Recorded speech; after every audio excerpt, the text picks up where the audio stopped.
సహవాసం చేయడానికి ప్రభు ಅನುಕೂಲಪರಿಚಾಡು. ತಿರುಗಿ ಈ ದಿನ ನಿಮ್ಮ ಅನ್ಯೋನ್ಯತೆಯಲ್ಲಿ ಇರೋದಕ್ಕೆ ಕರ್ತನು ನನಗೆ ಕೊಟ್ಟಂತ ಸಮಯಕ್ಕಾಗಿ ನಾನು ಕರ್ತನಿಗೆ ಕೃತಜ್ಞನಾಗಿದ್ದೇನೆ. మరలా తిరిగి ఈ రీతిగా మీ మధ్యలో సహవాసం చేయడానికి ప్రభు ఇచ్చిన సహాయాన్ని బట్టి ప్రభువుకి వందనాలు తెలియజేస్తున్నాను. ಮತ್ತೊಮ್ಮೆ ನನ್ನನ್ನು ಪ್ರೀತಿಯಿಂದ ಸೇರಿಸಿಕೊಂಡು ಕೊಟ್ಟಂತ ಸಮಯಕ್ಕಾಗಿ ನಾನು ಕರ್ತನಲ್ಲಿ ಪ್ರೀತಿಯ సభా ಹಿರಿಯರಿಗೆ ನನ್ನ ಪ್ರೀತಿಯ ವಂದನೆಗಳನ್ನು ತಿಳಿಯಪಡಿಸುತ್ತೇನೆ. మరొక పర్యాయం నన్ను ప్రేమతో చేర్చుకుని మీతో సహవాసం కలిగి ఉండడానికి ఏర్పాటు చేసిన సంఘ పెద్దలకి మీకు వందనాలు తెలియజేస్తున్నాను. ನಾನು ಚಿತ್ರದುರ್ಗ ದಾವಣಗೆರೆ ಪ್ರಾಂತಗಳಲ್ಲಿ ಕರ್ತನ ಸೇವೆಯನ್ನು ಮಾಡುತ್ತಾ ಇದ್ದೇನೆ. సహోదరుడు చిత్రదుర్గ జిల్లాలో దావణగిరి ప్రాంతంలో సేవ చేస్తున్నాడు. ಕಳೆದ ಮಾರ್ಚ್ 27ನೇ ತಾರೀಕು మార్చి 26వ తారీఖున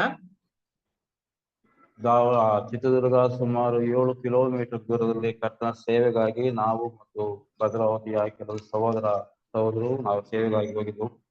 చిత్రదుర్గ నుంచి సుమారు 7 కిలోమీటర్ల దూరంలో అవుట్ రీచ్ కి అనగా పరిచర్య కొరకు దావణగిరి మరి భద్రావతి నుంచి సహోదరులు కలిసి పరిచర్యకి స్వాత చెప్పడానికి వెళ్ళాం. ಸುಮಾರು ಇವತ್ತು ಆಲೋಚನೆ ಮಾಡಿ నిన్నే ఆలోచన ಮಾಡಿ ಇವತ್ತು ಓದುತ್ತದಲ್ಲ, ఇది నిన్న ఆలోచన చేసి ఈ రోజు పోవడం కాదు, కానీ ಜನವರಿ ತಿಂಗಳಿನಿಂದ ಸುಮಾರು 2 ತಿಂಗಳಿಗೋಸ್ಕರ ಸುಮಾರು 1 ವಾರದ ಔಟ್ರೀಚ್ ವರ್ಕ್ಗಾಗಿ ನಾವು ಕರ್ತನ ಸನ್ನಿಧಾನದಲ್ಲಿ ಪ್ರಾರ್ಥನೆ ಮಾಡ್ತಾ ಬಂದಿದ್ದೇವೆ. ఒక వారం పరిచర్య కొరకు మేము జనవరి నుంచి ప్రార్థన చేస్తూ కరగడుతూ ఆ తర్వాత పరిచర్యకి వెళ్ళాం. ನಮ್ಮ ಒಂದು ಗುರಿ ಏನಾಗಿತ್ತು ಅಂತಂದ್ರೆ ಸುಮಾರು ಚಿತ್ರದುರ್ಗ 15 ಕಿಲೋಮೀಟರ್ ದೂರದಲ್ಲಿರುವಂತ ಹಳ್ಳಿಗಳಿಗೆ ಕ್ರಮವಾಗಿ ಸುವಾರ್ತೆಯನ್ನು ಸಾರುವಂತದೇ ನಮ್ಮ ಒಂದು ಬಯಕೆ ಆಸೆಯಾಗಿತ್ತು. మాకు ఉద్దేశం ఏంటంటే చిత్రదుర్గ ప్రాంతం చుట్టుపక్కల 15 కిలోమీటర్లు ప్రాంతంలో ఉన్నటువంటి గ్రామాలన్నీ కూడా సువార్త ప్రకటించాలని మా యొక్క ఆశయమై ఉంటా ఉంది. ಆ ಹಿನ್ನೆಲೆಯಲ್ಲಿ ನವೆಂಬರ್ ತಿಂಗಳಿನಲ್ಲಿ ಕೂಡ ನಾವು ಕರ್ತನ ಸೇವೆಯನ್ನ ಸುಮಾರು 2 ದಿನಗಳ ಕಾಲ ಸುಮಾರು 15 ಹಳ್ಳಿಗಳಿಗೆ ವಿಸಿಟ್ ಮಾಡಿದ್ದೇವೆ. ఆ క్రమంలో నవంబర్ మాసంలో కూడా మేము ఆ ప్రాంతాల్లో చాలా 15 గ్రామాలు సువార్త ప్రకటించడం జరిగింది. డిసెంబర్ನಲ್ಲಿ చెలకెರೆ ప్రాంతంలో సువార్ತೆಯನ್ನ ಸಾರಿದ್ದೇವೆ. డిసెంబర్ మాసంలో కూడా చెలకెರೆ ప్రాంతంలో సువార్త ప్రకటించాం. జనవరి తింಗಳಲ್ಲಿ కూడా చెలకెರೆ ప్రాంతంలో సువార్ತೆಯನ್ನ ಸಾರಿದ್ದೇವೆ. జనవరి మాసంలో కూడా చెలకెರೆ ప్రాంతంలో సువార్త ప్రకటించాం. ಆದರೆ ಮಾರ್ಚ್ ತಿಂಗಳಲ್ಲಿ ಗುಡ್ ಫ್ರೈಡೆ ನಿಮಿತ್ತ ಚಿತ್ರದುರ್ಗದಲ್ಲಿ ಸುವಾರ್ತೆ ಸೇವೆಯನ್ನ ಮಾಡುವುದಕ್ಕೆ ನಾವು ಆಲೋಚನೆ ಮಾಡಿಕೊಟ್ಟಿದ್ದೆ. మార్చి మాసంలో గుడ్ ఫ్రైడే ప్రాంతంలో చిత్రదుర్గ ప్రాంతంలో సేవ చేయాలని మేము ప్రార్థన చేస్తూ వచ్చాం. ಕರ್ತನು ತನ್ನ ಮಹಾಕೃಪೆಯಿಂದ 2 ದಿನಗಳ ಕಾಲ ಸೇವೆ ಸಣ್ಣ ಪುಟ್ಟ ಹಳ್ಳಿಗಳಿದ್ರು ಕೂಡ ಕರ್ತನು ತನ್ನ ಮಹಿಮೆಗಾಗಿ ಆ ಸೇವೆಯನ್ನ ಚೆನ್ನಾಗಿ ನಡೆದುಕೊಳ್ಳುವಂತ ಒಂದು ಸನ್ನಿವೇಶ. దేవుడు మహాకృపను బట్టి 2 దినాలు చిన్న అడ్డంకులు కలిగినప్పటికీ కూడా స్వార్థ ప్రకటించడానికి దేవుడు అనుకూలపరిచాడు. ఈ 2 ದಿನಗಳ ಕಾಲ ಸುಮಾರು ಒಂದು 15-16 ಹಳ್ಳಿಗಳಿಗೆ ಸುವಾರ್ತೆಯನ್ನ ಸಾರಿದ್ದೇವೆ. ఈ 2 దినాల్లో సుమారు 10-15 గ్రామాలు స్వార్థ ప్రకటించడానికి దేవుడు అనుకూలపరిచాడు. ఈ సేవే డోర్ టు డోర్ మినిస్ట్రీ ఆಗಿದೆ. ఎటువంటి సేవ అంటే ఇంటింటికి వెళ్ళి సేవ చేయడం, కరపత్రాలు పంచడం, సువార్త ప్రకటించడం. ఆ 7 ದಿನಗಳ ಕಾಲ ಸುಮಾರು ಒಂದು 15-20 ಸಾವಿರ ಟ್ರ್ಯಾಕ್ಸ್ ಅನ್ನ ಹಂಚಿದ್ದೇವೆ. ఆ 2 దినాల్లో సుమారు 15 నుంచి 20 వేల కరపత్రాలు పంచడం జరిగింది. 7-8 ಸತ್ಯಭಾಗ ಎಂಬಂತ ಸಣ್ಣ ಪುಸ್ತಕಗಳನ್ನ ಯೋಹಾನ್ ಸುವಾರ್ತೆಯನ್ನ ನಾವು ಹಂಚಿದ್ದೇವೆ. 7-8 వేలు కొత్త నిబంధనకు సంబంధించినటువంటి భాగాలు పంచడం కూడా జరిగింది. 3ನೇ ದಿನ ಬುಧವಾರ 27ನೇ ತಾರೀಕು, 3వ దినం 27వ తారీఖున చెన్నయ్యనట్టి గ్రామ చిತ್ರದುರ್ಗದಿಂದ 7 ಕಿಲೋಮೀಟರ್ దూరದಲ್ಲಿ చెన్నయ్యనట్టి అనేటువంటి గ్రామం సుమారు 7 కిలోమీటర్ల చిత్రదుర్గకి 7 కిలోమీటర్ దూరದಲ್ಲಿ 7 కిలోమీటర్ల దూరంలో ఆ గ్రామం ఉంది. ನಾವು ಸುವಾರ್ತೆಗಾಗಿ ಹೋಗಿದ್ವಿ. మేము సువార్త కొరకు ఇక్కడికి వెళ్ళాం. ನಾವು ಅಲ್ಲಿ ಆ ಗ್ರಾಮದಲ್ಲಿ ಇನ್ನೂ ನಾವು ವ್ಯಾನು ಮತ್ತು ನಮ್ಮ ಸಹೋದರ ಸುಮಾರು 8 ಮಂದಿ ಸಹೋದರರು ನಾವು ಹೋಗಿದ್ದೇವೆ. సుమారు ఒక వ్యాన్ లో దాంట్లో 8 మంది సహోదరులు కొంతమంది టూ వీలర్‌లో కూడా వెళ్ళారు. ಒಂದು 4 ಜನ ಟೂ ವೀಲರ್ ನಲ್ಲಿ ಬಂದ್ರು, 4 ಜನ ಪುಸ್ತಕಗಳು ತುಂಬಾ ಇದ್ದ ಕಾರಣ ನಾವು ಸ್ವಲ್ಪ ಜನರಾಗಿ 4 ಜನರು ಮಾತ್ರ ವ್ಯಾನ್ ನಲ್ಲಿ ಕೂತ್ಕೊಂಡು ಹೋಗಿದ್ವಿ. ఆ! నలుగురు మాత్రం వ్యాన్‌లో కూర్చున్నారు. నలుగురు మాత్రం టూ వీలర్‌లో ప్రయాణం చేస్తున్నాం. ನಾವು ಚೆನ್ನೈ ನಾಟಿ ಗ್ರಾಮಕ್ಕೆ ನಾವು ಬಂದಿದ್ದೇವೆ. ఆ చెన్నైనట్టి ఆ గ్రామానికి మేము వచ్చినప్పుడు ಆ ಗ್ರಾಮದಲ್ಲಿ ಹೋಗುವಾಗ ಯಾಕೋ ಪ್ರೇರೇಪಣೆ ಆಗ್ಲಿಲ್ಲ. ఆ గ్రామానికి వెళ్ళడానికి మాకెందుకో ప్రేరేపణ లేదు. ಕಾರಣ ಏನಂತಂದ್ರೆ ಸೇವಲಾಲ್ ಎಂಬುದಾಗಿ ಬರೆಯಲ್ಪಟ್ಟಿತ್ತು. ఎందుకనంటే అక్కడ సేవలాల్ అనే ఆ పేరు రాయబడి ఉంది. ಅವರು ಲಂಬಾಣಿ ಜನ ತುಂಬಾ ಡೇಂಜರು, ತುಂಬಾ ತೊಂದರೆ ಕೊಡುವಂತ ಜನಾಂಗ ನಮ್ಗೆ ಗೊತ್ತಿತ್ತು. ఆ ప్రాంతంలో చాలా అపాయకరమైన ప్రాంతం, చాలా అపాయకరమైన సంఘటనలు జరిగాయి కాబట్టి అది వద్దనుకున్నాం. ನಾವು ಸುಮ್ಮನೆ ಕಾರನ್ನ ನಿಲ್ಲಿಸ್ಕೊಂಡು ಒಂದು ಮರದ ನೆರಳಲ್ಲಿ ನಾವು ಇರುವಾಗ అక్కడ మేము ఒక చెట్టు కింద మేము ఉంటూ ఉండగా ನಮ್ಮ 4 ಮಂದಿ ಸಹೋದರರು ಮುಂದ್ಗಡೆ ಹೋಗಿದ್ರು. ఒక నలుగురు అటు ద్విచక్ర వాహనాల్లో వెళ్ళినటువంటి మాకన్నా ముందుగా వెళ్ళారు. ಅಲ್ಲ, ನಮ್ಮ ಜೊತೆಲಿ ಭದ್ರಾವತಿ ಮೋಹನ್ ಕುಮಾರ್ ಅಂತ ಹೇಳಿ ಒಬ್ಬ ಸಹೋದರ ಇದ್ರು. మాతో కూడా భద్రావతి నుంచి మోహన్ కుమార్ అనే సహోదరుడు కూడా ఉన్నాడు. ನಾನು ಹೇಳಿದೆ, ಅಣ್ಣ ಈ ಊರಿನಲ್ಲಿ ಯಾಕೋ ಸರಿ ಕಾಣ್ತಾ ಇಲ್ಲ, ನಾವು ಮುಂದಕ್ಕೆ ಹೋಗೋಣ. కాబట్టి ఆ సహోదరుడు అంటూ వచ్చాడు, ఈ ఊరిలో ఎందుకో మనకు అనుకూలంగా లేదు, మనం ముందుకు సాగి వెళ్దాము అని అనుకున్నాం. ನಮ್ಮ సహోదరు ಮುಂದೆ ಹೋದ್ರೆ ಅವ್ರು ಬಂದ ಮೇಲೆ ಮುಂದಿನ ಹಳ್ಳಿಗೆ ಹೋಗೋಣ ಅಂತ ಹೇಳಿ ನಾವು ఆలోచನೆ ಮಾಡಿದ್ವಿ. ఎందుకంటే మాకన్నా ముందుగా టూ వీలర్ లో వెళ్ళినటువంటి వారు మాతో కూడా రావాలి కనుక మేము వారి కొరకు ఎదురు చూస్తూ ఉన్నాం. ಅಷ್ಟರಲ್ಲೇ ಒಬ್ಬ ಸಹೋದರ ಬಂದ್ಬಿಟ್ಟು ಅದೇನು ನೀವು ಆ ಬುಕ್ಕು ಎಲ್ಲ ತಗೊಂಡ್ಬಂದಿದ್ರ ಅದೇನು ಎಂಬುದಾಗಿ ಕೇಳಿದ್ರು. ఈ సమయంలో ఆ గ్రామంలో ఉన్నటువంటి అతను వచ్చి ఏంది అన్ని పుస్తకాలు ఉన్నాయి ಕಾರ್ನಲ್ಲಿ ತುಂಬಾ ಪುಸ್ತಕಗಳಿದ್ವು. మా వ్యాన్ లో చాలా పుస్తకాలు కరపత్రాలు ఉన్నాయి. ತುಂಬಾ కరపత్రಗಳು పుస్తకಗಳು ಇರೋದ ಕಾರಣ అనేక పుస్తకాలు తర్వాత కరపత్రాలు ఉండడం ద్వారా ಅದು ಏನೆಂಬುದಾಗಿ ಆ ಸಹೋದರ ಬಂದು ಕೇಳಿದ್ರು. ఏంటి అని వచ్చినటువంటి సహోదరుడు అడిగాడు. ಏನಿಲ್ಲಪ್ಪ, ಗುಡ್ ಫ್ರೈಡೆ ನಿಮಿತ್ತ ಸಂದೇಶ ಈಸ್ಟರ್ ಸಂದೇಶಕ್ಕಾಗಿ ನಾವು ಹೇಳಿದ್ವಿ. ఇది ఏం లేదు, శుభ శుక్రవారం కనుక దానికి సంబంధించిన సందేశం అని చెప్పాం. ನಾವು ಅದೇನು ಕೊಡಿಲ್ಲ ಅಂತ ಹೇಳ್ಬಿಟ್ಟು ಆ ಸಹೋದರ ತಗೊಂಡು ಓದಿದ್ರು. ఆ తర్వాత ఏది చూపిండి అని చెప్పి తీసుకొని చదివాడు. ಅದು ಸತ್ಯಮಾರ್ಗ ಎಂಬುದಾಗಿತ್ತು. ఆ పుస్తకం పేరు సత్య మార్గం ಆ అని. ಸತ್ಯಮಾರ್ಗ ಪುಸ್ತಕನ ಒಂದು ಕೆಳಗಡೆ ಹೊಡೆದು ಇರೋದು 4 ಪುಸ್ತಕನ ಅರ್ಧ ಹಾಕಿದ. కాబట్టి దాంతో పాటుగా ఒక 4 పుస్తకాలు తీసుకున్న వాళ్ళు చూసి కిందకి నేలకేసి కొట్టారు, కాళ్ళతో.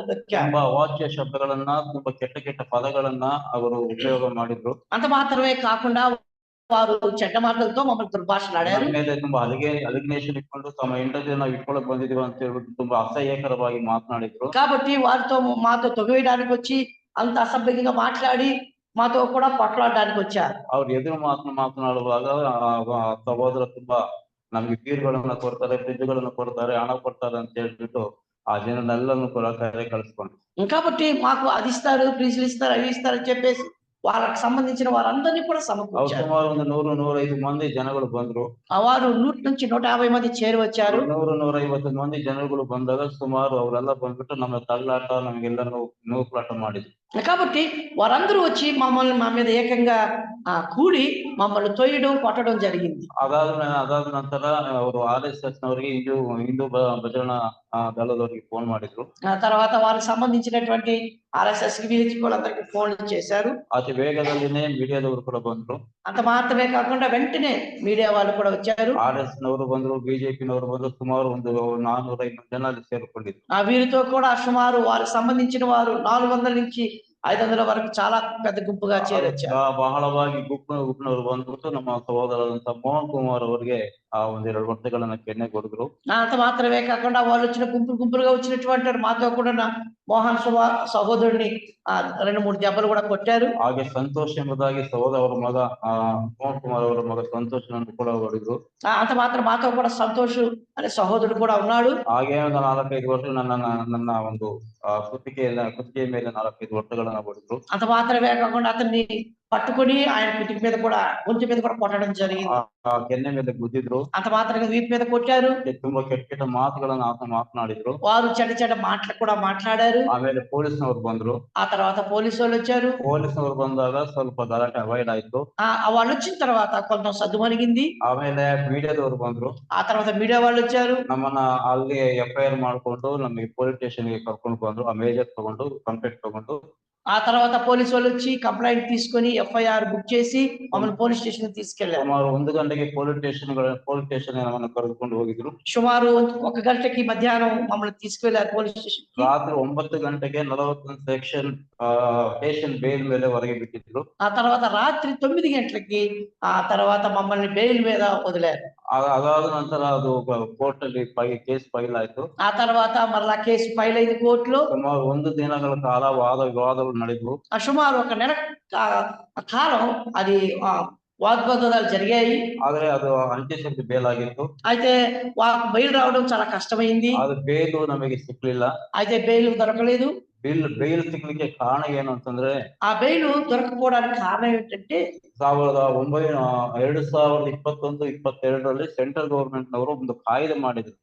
ఈ 2020-21 ప్రాంతంలో కేంద్ర ప్రభుత్వం ఒక చట్టాన్ని తీసుకుని వచ్చి ಹರಿಜನರವರನ್ನ ಕನ್ವರ್ಟ್ ಮಾಡ್ತಾ ಇದ್ದಾರೆ, SC ಅವರನ್ನ ಕನ್ವರ್ಟ್ ಮಾಡ್ತಾ ಇದ್ದಾರೆ ಅಂತ ಹೇಳಿ ಒಂದು ಕಾಯ್ದೆಯನ್ನ ಜಾರಿಗೆ ತಂದ್ರು. కాబట్టి SC వారిని ఎక్కువగా కన్వర్ట్ చేస్తున్నారని ఒక చట్టం తీసుకొచ్చి, ఆ చట్టದ ಒಂದು ಸೆಕ್ಷನ್ ಸುಮಾರು 3 ರಿಂದ 10 ವರ್ಷ జైలు శిక్ష ಆಗಿದೆ.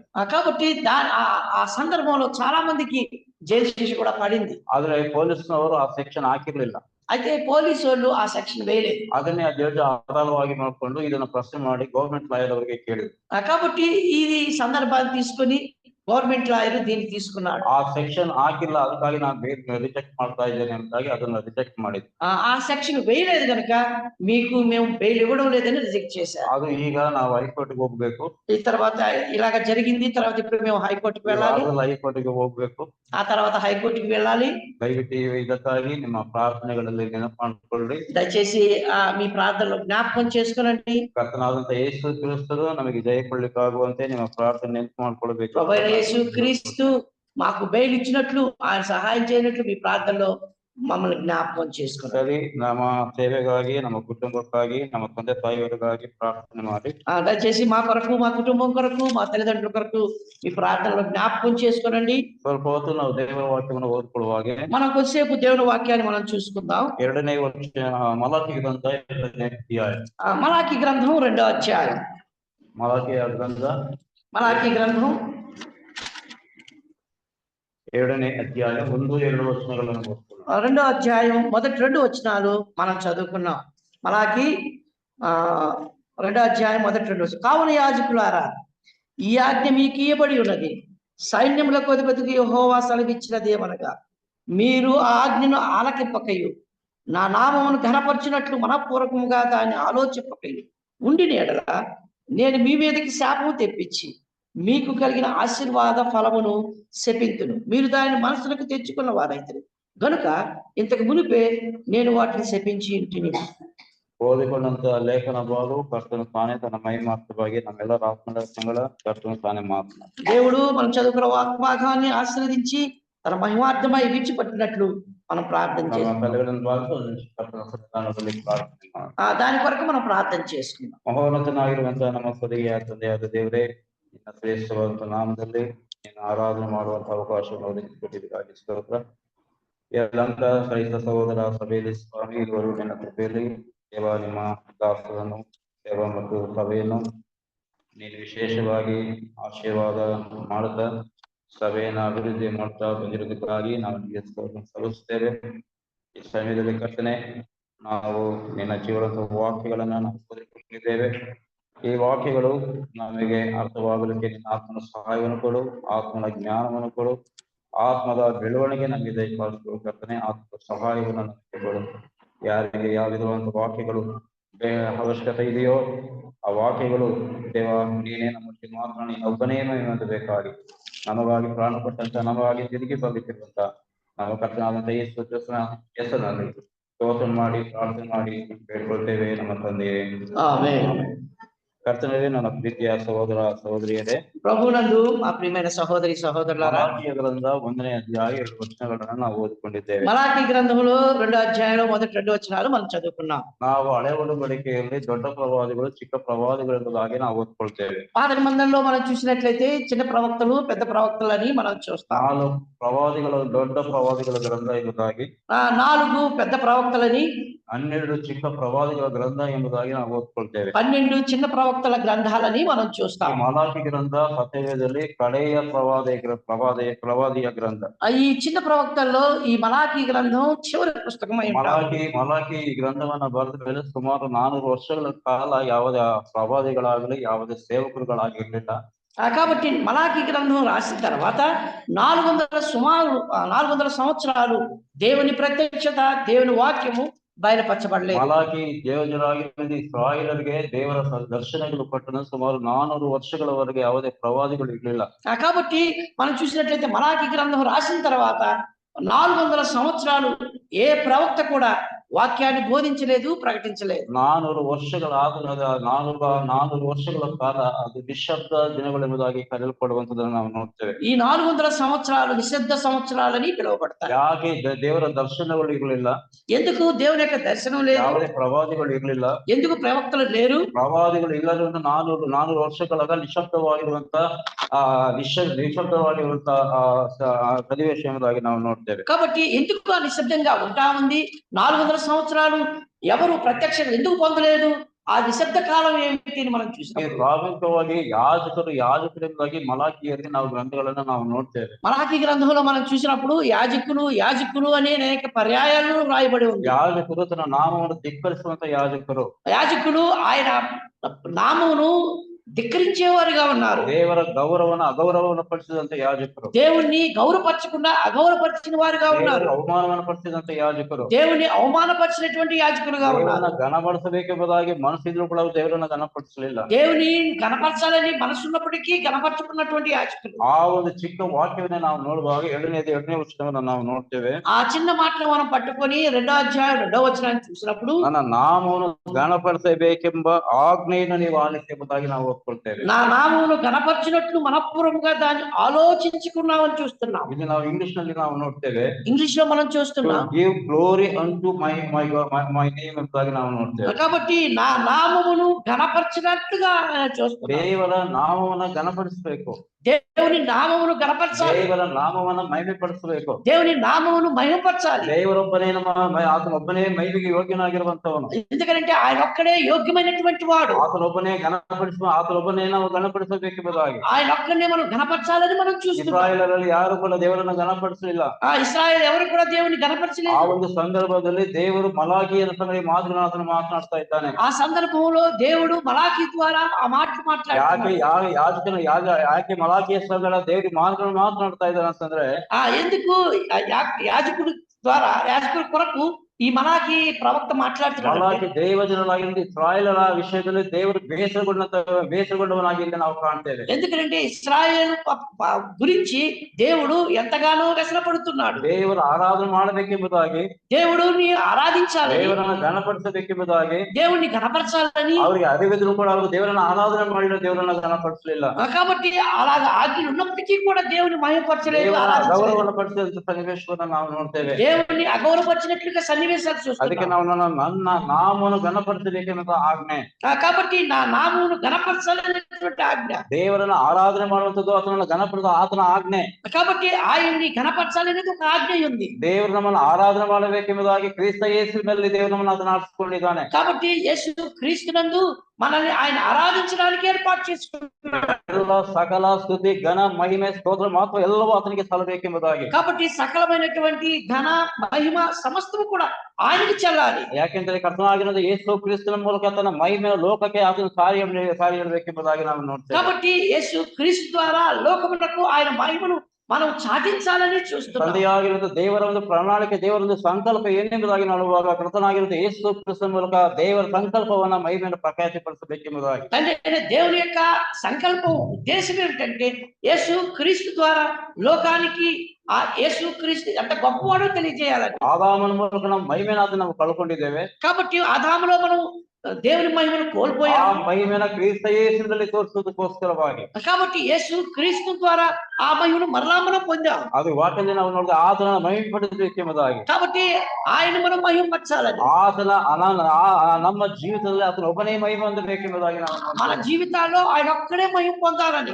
ಐಗುಪ್ತ ದೇಶದಲ್ಲಿ ಏಷೇಬನು ಇರುವಾಗ, ఐగుప్తు దేశంలో యేసేపు ఉండగా, ಏಷೇಬನ ಬಳಿಗೆ ತನ್ನ ಹನ್ನೊಂದರ ಆಹಾರಕ್ಕಾಗಿ ಬಂದಾಗ ఆహారం కొరకు అన్నదమ్ములు అతని దగ్గరికి వచ్చినప్పుడు ಹನ್ನೊಂದರಿಗೆ ఆತను ಹೇಳಿದ್ದೇನಂತಂದ್ರೆ, ఆయన అన్నదమ్ములతో ఏం చెప్పాడు? ನೀವು ಹೋಗಿ ನನ್ನ ತಂದೆಗೆ ಐಗುಪ್ತ ದೇಶದಲ್ಲಿ ಯಾವ ಮಹಿಮೆಯ ವೈಭವವನ್ನು ದೇವರು ಕೊಟ್ಟಿದ್ದೇನೆ ಎಂಬುದಾಗಿ ನೀವು ನೋಡಿದ್ದನ್ನ ನನ್ನ ತಂದೆಗೆ ಹೇಳಿದೆ ಎಂಬುದಾಗಿ ಆ ಏಷೇಬನು ಹೇಳುವಂತದನ್ನು ನಾವು ಗಮನಿಸ್ತಾ ಇದ್ದೇವೆ. యేసేపు తన తమ్ములకు చెప్తూ ఉన్నాడు, ఇదిగో నేను ఎటువంటి వైభవాన్ని కలిగి ఉన్నాను ఐగుప్తు దేశంలో, నా తండ్రికి మీరు చూసిన దాన్ని అది తిరిగి వెళ్ళి చెప్పండి అని చెప్తారు. ಅಷ್ಟು ಮಾತ್ರವಲ್ಲ, ದೇವಜನರಾಗಿರುವಂತಹ ಇಸ್ರಾಯೇಲ್ ಅರಣ್ಯ ಪ್ರದೇಶದ ಸಂಚಾರವನ್ನು ಮಾಡುವಾಗ, అంత మాత్రమే కాదు ప్రియులారా, వాళ్ళు అరణ్యంలో ఇశ్రాయేలు ప్రయాణం చేసేటప్పుడు ದೇವರು ಫರೋವನ ಹೃದಯವನ್ನು ಕಠಿಣಪಡಿಸಿದ್ದಾನೆ ಎಂಬುದಾಗಿ ನಾವು ನೋಡ್ತೇವೆ. దేవుడు ఫరో హృదయాన్ని కఠినపరచడం చూస్తున్నాం.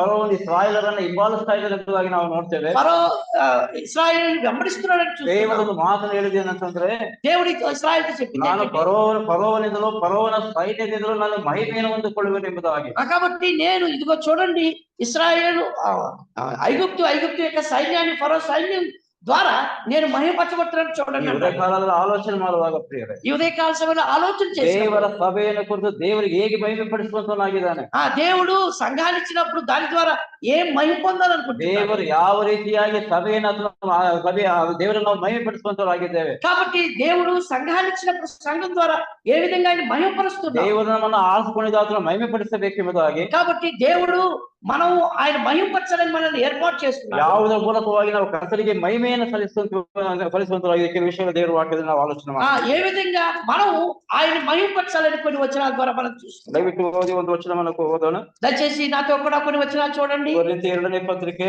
కొరింథీయులకు రాసిన 2వ పత్రిక 4ನೇ ಅಧ್ಯಾಯ 4వ అధ్యాయం 15ನೇ వచనವನ್ನು 15వ వచనం. 15ನೇ వచನ. 2 కొరింథీయులకు రాసిన 2వ పత్రిక 4వ అధ్యాయం 15వ వచనం. దయచేసి చదవండి.